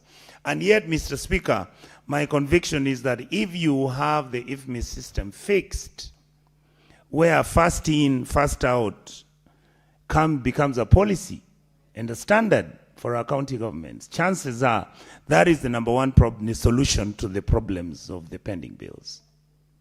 Number two, Mr. Speaker, you come to the very critical point. Yes, we are discussing the revenue allocation which comes from the national government.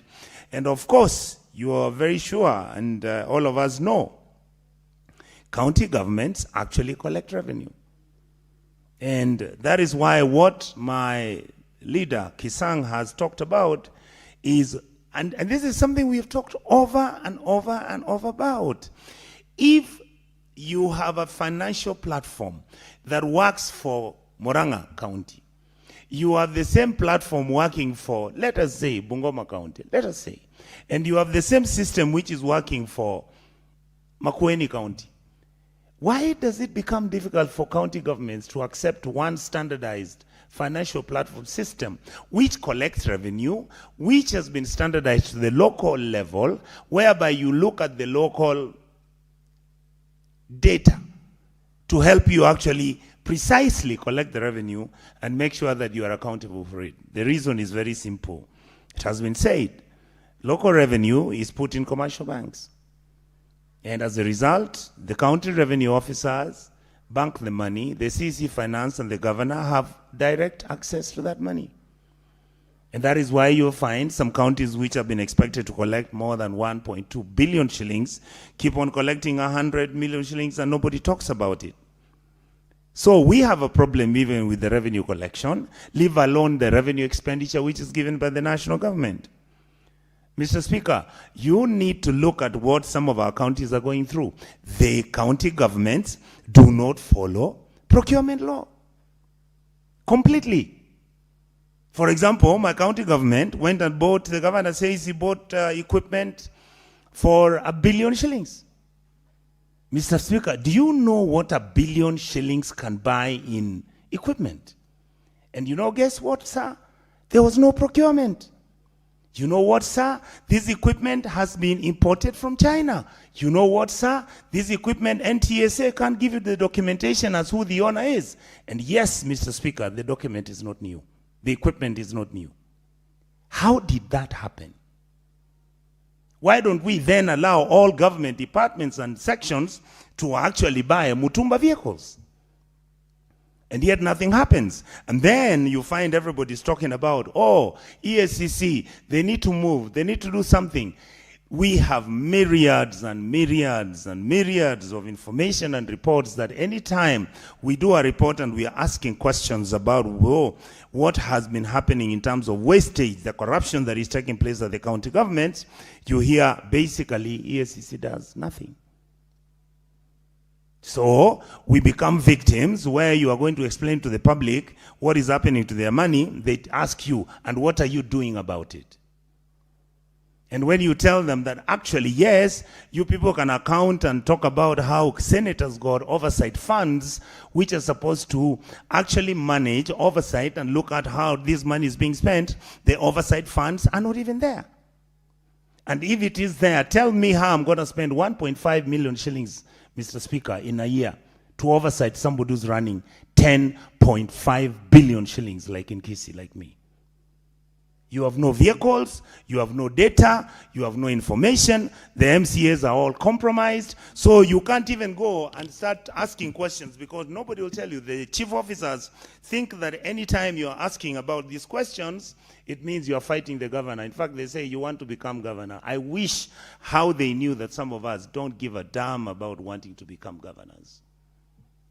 The reason why some of us are actually thinking about it, Mr. Speaker, is because we are so embarrassed at the underperformance of our county governments and how the system runs.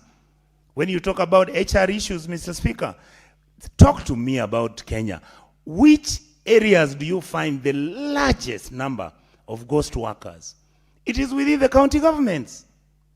Because every governor, when he comes, he creates an outfit where he goes out and puts his people that he calls his people. Because the ones he found who are there with the previous governor, he considers them to be his enemies.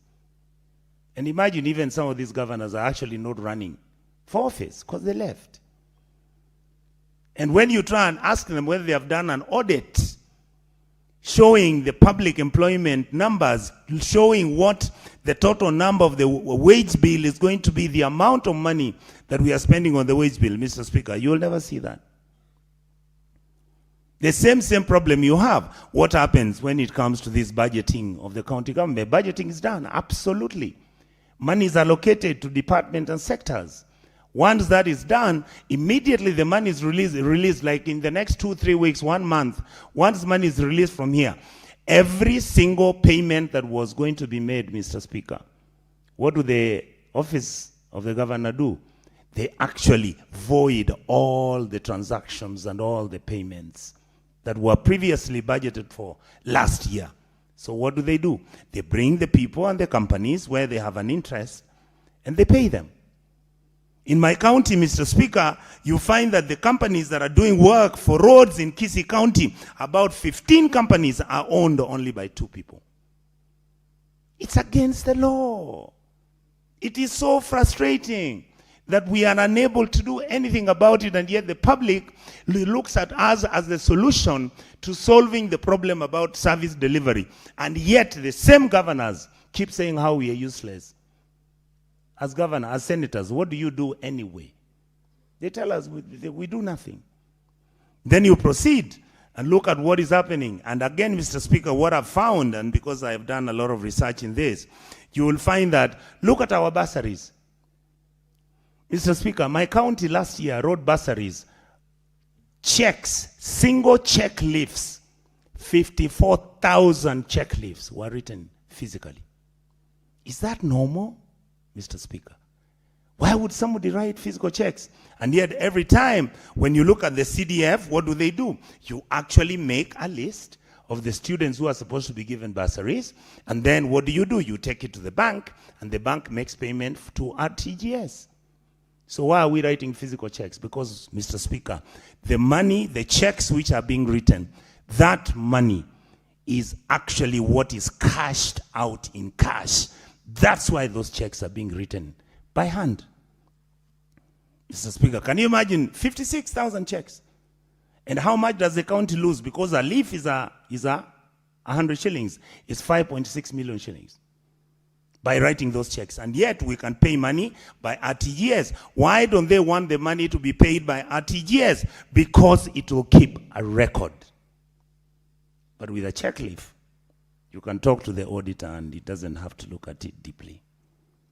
Mr. Speaker, you come down and look at what is happening right now. Governors are the ones actually who are supplying milk to schools, facilities. We have got the health committee in this place. We have got all the committees we have. I can tell you, sir, some of that milk is actually not qualified to be consumed by people. Why? Because some of that milk has been brought from the international milk market, where some of it is either fake, is either made to look like milk, and it's a liquid that our children are consuming, and we have never investigated that. Why? Because people tell us that some of these governors are actually bringing powdered milk from out of the country. They come and give it to the companies that are actually doing milk processing and milk packaging, and that is how they sell their personal milk. And they take the packets which have got the milk and they have got everything, they put their picture there because they need to start indoctrinating kids the Moi way, that President Moi was giving people milk, and that's how they are remembered. So the guys and the ladies who are running our counties are providing milk as a marketing tool so that they can be re-elected and stay in office. And yet we have passed a law here which is saying we don't want anybody's picture, neither do we want anybody's name put on a product or a project which is being run by the county government or the national government. Nobody listens. Then after that, Mr. Speaker, you look at the amount of money that is being given for bursaries. We never discuss. When we ask how many students like my county has, nobody knows. When we ask how much money is being spent or even the milk the kids are getting, even the ECD teachers themselves, if I ask to be given the list of the teachers we have, Mr. Speaker, it will never come. So my point, Mr. Speaker, is that the breakdown of the county governments is so massive that I'm hoping that my colleagues in this house are going to come up and maybe we look for a select committee and try and figure out why is the system so deliberately broken, and if it is corruption, what is the best way we can do. That's why today, Mr. Speaker, my happiest moment is what Honorable Olekina has said. Can we take this Kara and say, from now on, if you don't put payment, if you don't make payments for pending bills, and those companies are known, Mr. Speaker, they are known. And the fear that some of us have got is that these guys will again now start paying their friends whom they have just put into the list recently. So the people who have never been paid for 10 years will still not be paid. But we can actually demand that an audit is done, which is very basic. Tell us, how many people have you paid? Which years were these up to which years? And are these current or not? And I think, Mr. Speaker, this is something that needs bravery and needs people who mean well, because our county governments, ladies and gentlemen, if you don't watch out, are actually collapsing. If you listen to some of the things which are taking place, my colleagues have talked about, Mr. Speaker, statutory deductions, payments for NHIF, SHA payments when SHA was working, money that is supposed to be per diem payments for certain workers. And what is crazy, Mr. Speaker, the workers cannot even complain to anybody because immediately they raise that complaint. Many of them are given show cause letters to explain why they are demanding that their NSSF and NHIF payments have never been made. So, Mr. Speaker, I am looking at this issue in a very interesting manner. Yes, we are fighting for our counties to receive more money, Mr. Speaker. Kisii County, Mr. Speaker, will be getting close to 10.5 billion shillings. 10.5 billion shillings, Mr. Speaker. If you take that amount of money and add what the donor community is giving us, we have always been around 12 to 15 billion shillings a year for the county governments. If you look at what the wage bill is, then you deduct from what the county government is getting, you'll discover, Mr. Speaker, that our wage bill is about 5.2 billion.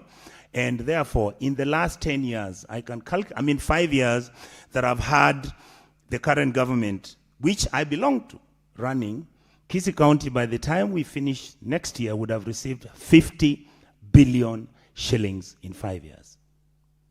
So, Mr. Speaker, the question I'm asking is very simple. If you give me 50 billion and your wage bill was 5.5. So in 5 years, you received 25 billion shillings. What is the possibility that 25 went for development expenditure? Mr. Speaker, 90% of the money that is left out of the wage bill is put in recurrent. Why? Because in recurrent is where you pay fuel, where you have private companies being paid, like in my county, 70 million shillings a month.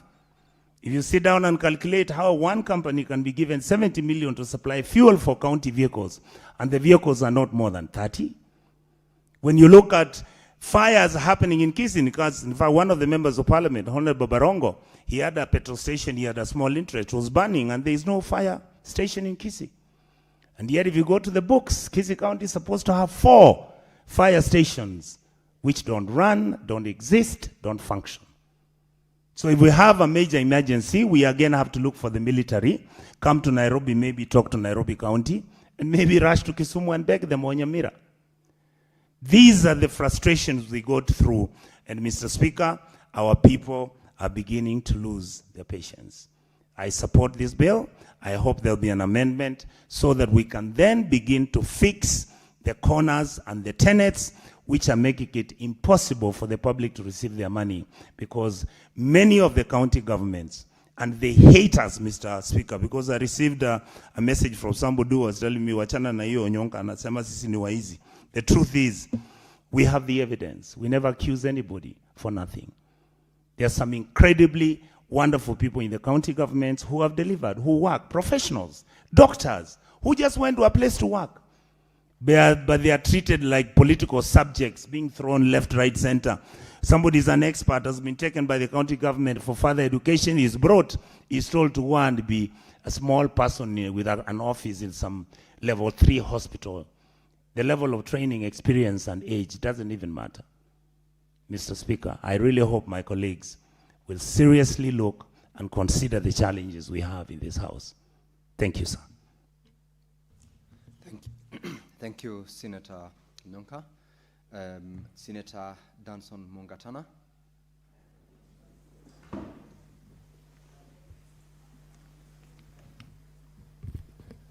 Mheshimiwa Bwana Spika, nachukua nafasi hii kutoa asante kwa kunipa nafasi na mimi nichangie mswada huu wa kuidhinishwa kwa pesa ambazo zitaenda kwa serikali ya gatuzi zetu.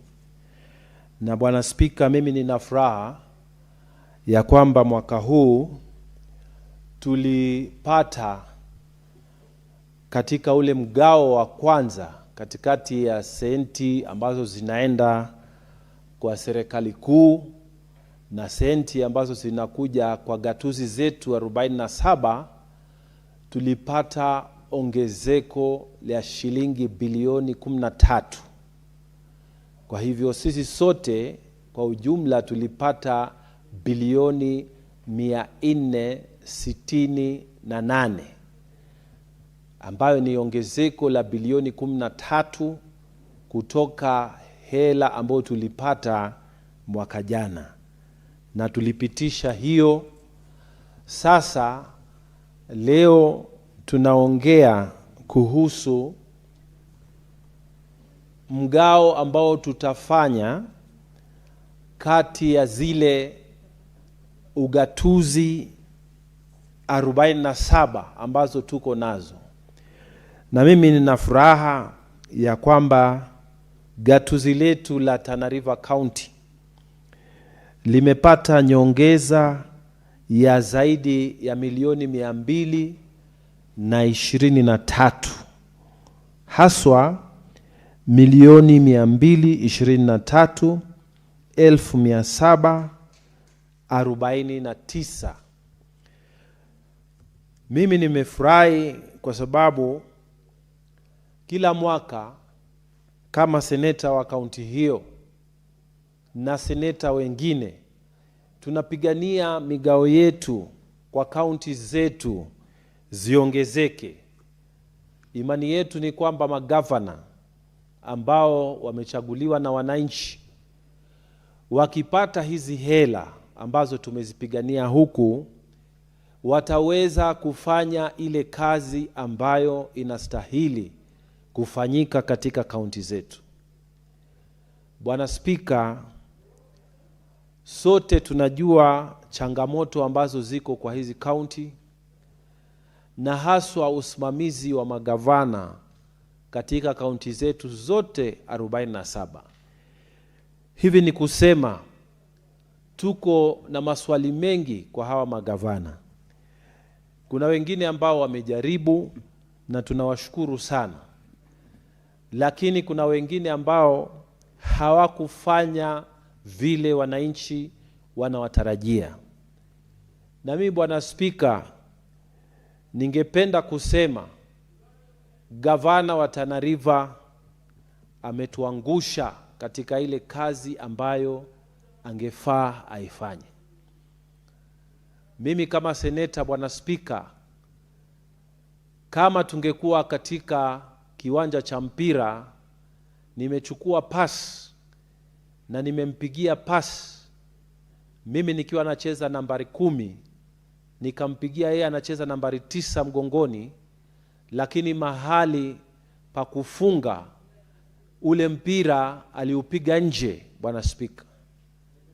Na Bwana Spika, mpira huu ameupiga nje kwa zaidi ya miaka 3, hajafunga goli, na hii imeleta dhiki kwa wananchi wetu.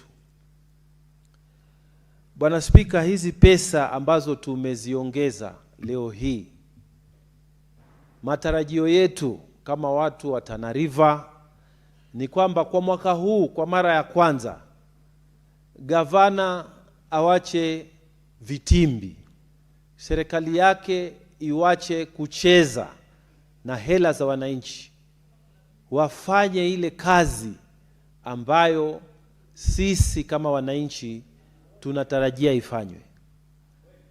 Bwana Spika, tumesema mengi kuhusu hospitali, tumesema mengi kuhusu ukosefu wa madawa, tumesema mengi kuhusu hela ambazo wafanyabiashara wanadai na hazijalipwa. Lakini leo ningependa kusema katika jumba hili letu la bunge la Senate ya kwamba tunatarajia sana kwa huu mwaka uliobaki, wakulima na wafugaji Tana River wanataka kuona hizi hela ambazo tumeziteremsha zifanye kazi kwa kitengo cha ukulima na kitengo cha ufugaji.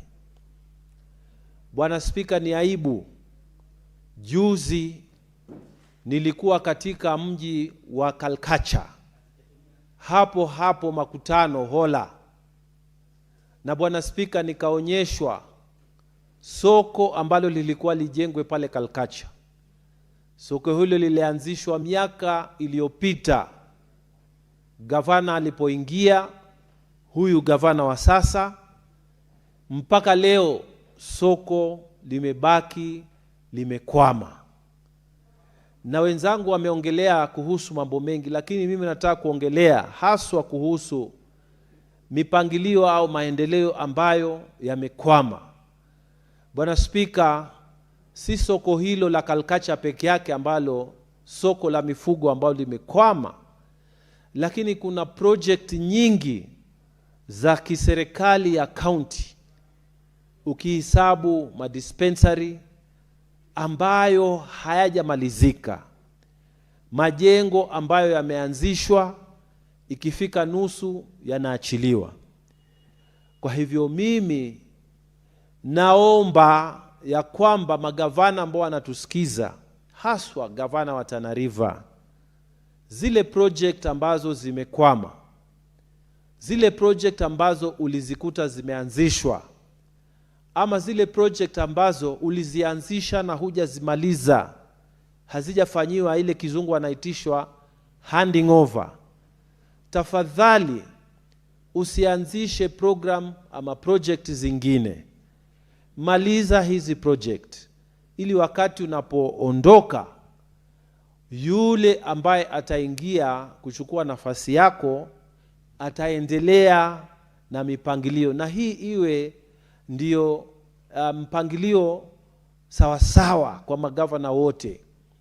Ni makosa sana kutumia hizi hela ambazo tunazipigania hapa, alafu hazimalizi ile kazi ambayo inaanza. Wenzangu wameongelea mambo mengine, lakini mimi nasema kuna project ambazo zinakwama na ni vizuri kuzimaliza, kwa sababu serikali ya county na hizi hela, ili kuonekana kwamba zimefanya kazi, mpaka zile project ambazo zimeanzishwa, hata kama huyo gavana aliyekuwapo sio rafiki yako, umalize, kwa sababu wananchi, hii ni hela yao, hela ni ile ile yao, na wanataka imalize ile kazi yao, sio mambo ya urafiki na gavana aliyepita ama urafiki na contractor. Hizi ni hela zao na wananchi wanataka kazi yao ifanyike mpaka imalizike. Kwa hivyo, mbali na hilo, mimi ni kusihi gavana ambaye yupo sasa, ambaye anaenda kutoka, kwa hizi hela ambazo tunapitisha mwaka huu, wajaribu kuweka ufugaji na ukulima mbele. Sahihi pale Tana River watu wengi wanapata chakula ama biashara kutoka kwa hizi kazi mbili. Ikiwa gavana atasaidia wakulima wapate mbegu, wakulima wapate zile minor irrigation schemes ambazo zimeahidiwa na kuahidiwa na hazijapatikana. Ikiwa gavana atatumia hela hii ambayo tumeiongeza hapa na kujaribu kumaliza mipangilio ya kujenga cattle dips kwa wafugaji, ya kutoa dawa kwa wale wanyama wao, ya kujenga yale masoko yaliyoanzishwa, basi watu wa Tana River wataona hela hii inafanya ile kazi iliyoandikishwa. Mwisho kabisa, nikiwa nakaa, Bwana Spika, ningependa kuisisitiza tena EACC wafanye kazi yao. Pesa ambazo zinafujwa, Bwana Spika, hata mbele za Mungu, pesa ya raia, pesa ya maskini ambayo inafujwa kupitia hizi county government na hata county yetu ya Tana River, Bwana Spika, ni aibu, na watu hawana huruma hata kwa maskini, wanakula hiyo pesa. Na taasisi ambayo imewekwa kupigana na ufisadi, bado hatujaona ikifanya ile kazi ambayo tunataka. Nikisema namna hii, Bwana Spika, tungependa kuona wakubwa katika county ambao wanahusika na kutoa hizi hela wanakamatwa na kupelekwa mbele ya mahakama. Sisi tunasikitika kabisa kwamba ushahidi upo na ushahidi unapelekwa, faili zinafunguliwa, maofisa wenyu wanatumwa, lakini ukifika mahali ya kupelekwa huko mbele, unaona watu wanangoja mwaka wa kwanza, mwaka wa pili, mwaka wa tatu. Taasisi hii inafaa ifanye kazi zaidi ya vile inafanya. Mbali na hiyo, kuna ofisi ya public prosecutor. Huyu naye amelala katika kazi yake, kwa sababu saa ingine wale watu wa kupambana na ufisadi wanapeleka file kwa huyu kiongozi wa mashtaka katika Kenya, lakini zikienda huko files zinaenda kulala tena, huku wamemaliza na huku haziendi kotini. Wananchi wanakasirika sana, haswa wananchi wa Tana River. Sasa inakuwa kamba ni fashion ya kwamba watu wanangojea eti gavana atoke ndio gavana apelekwe kotini, eti mkuu wa ofisi ya waziri atoke ndio apelekwe kotini, ati chief officer atoke ndio apelekwe kotini.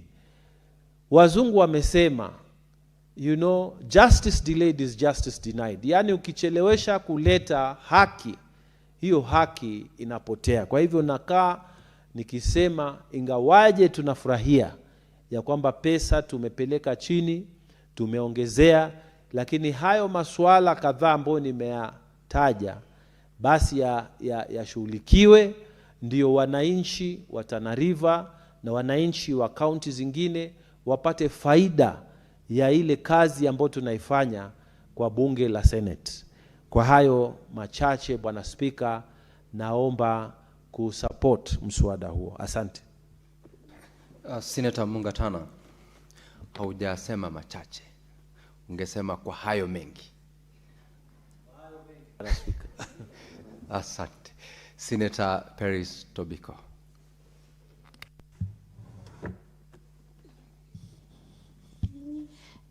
Mr. Speaker, I thank you for this opportunity. I see time is gone. Let me try to utilize the less than 5 minutes.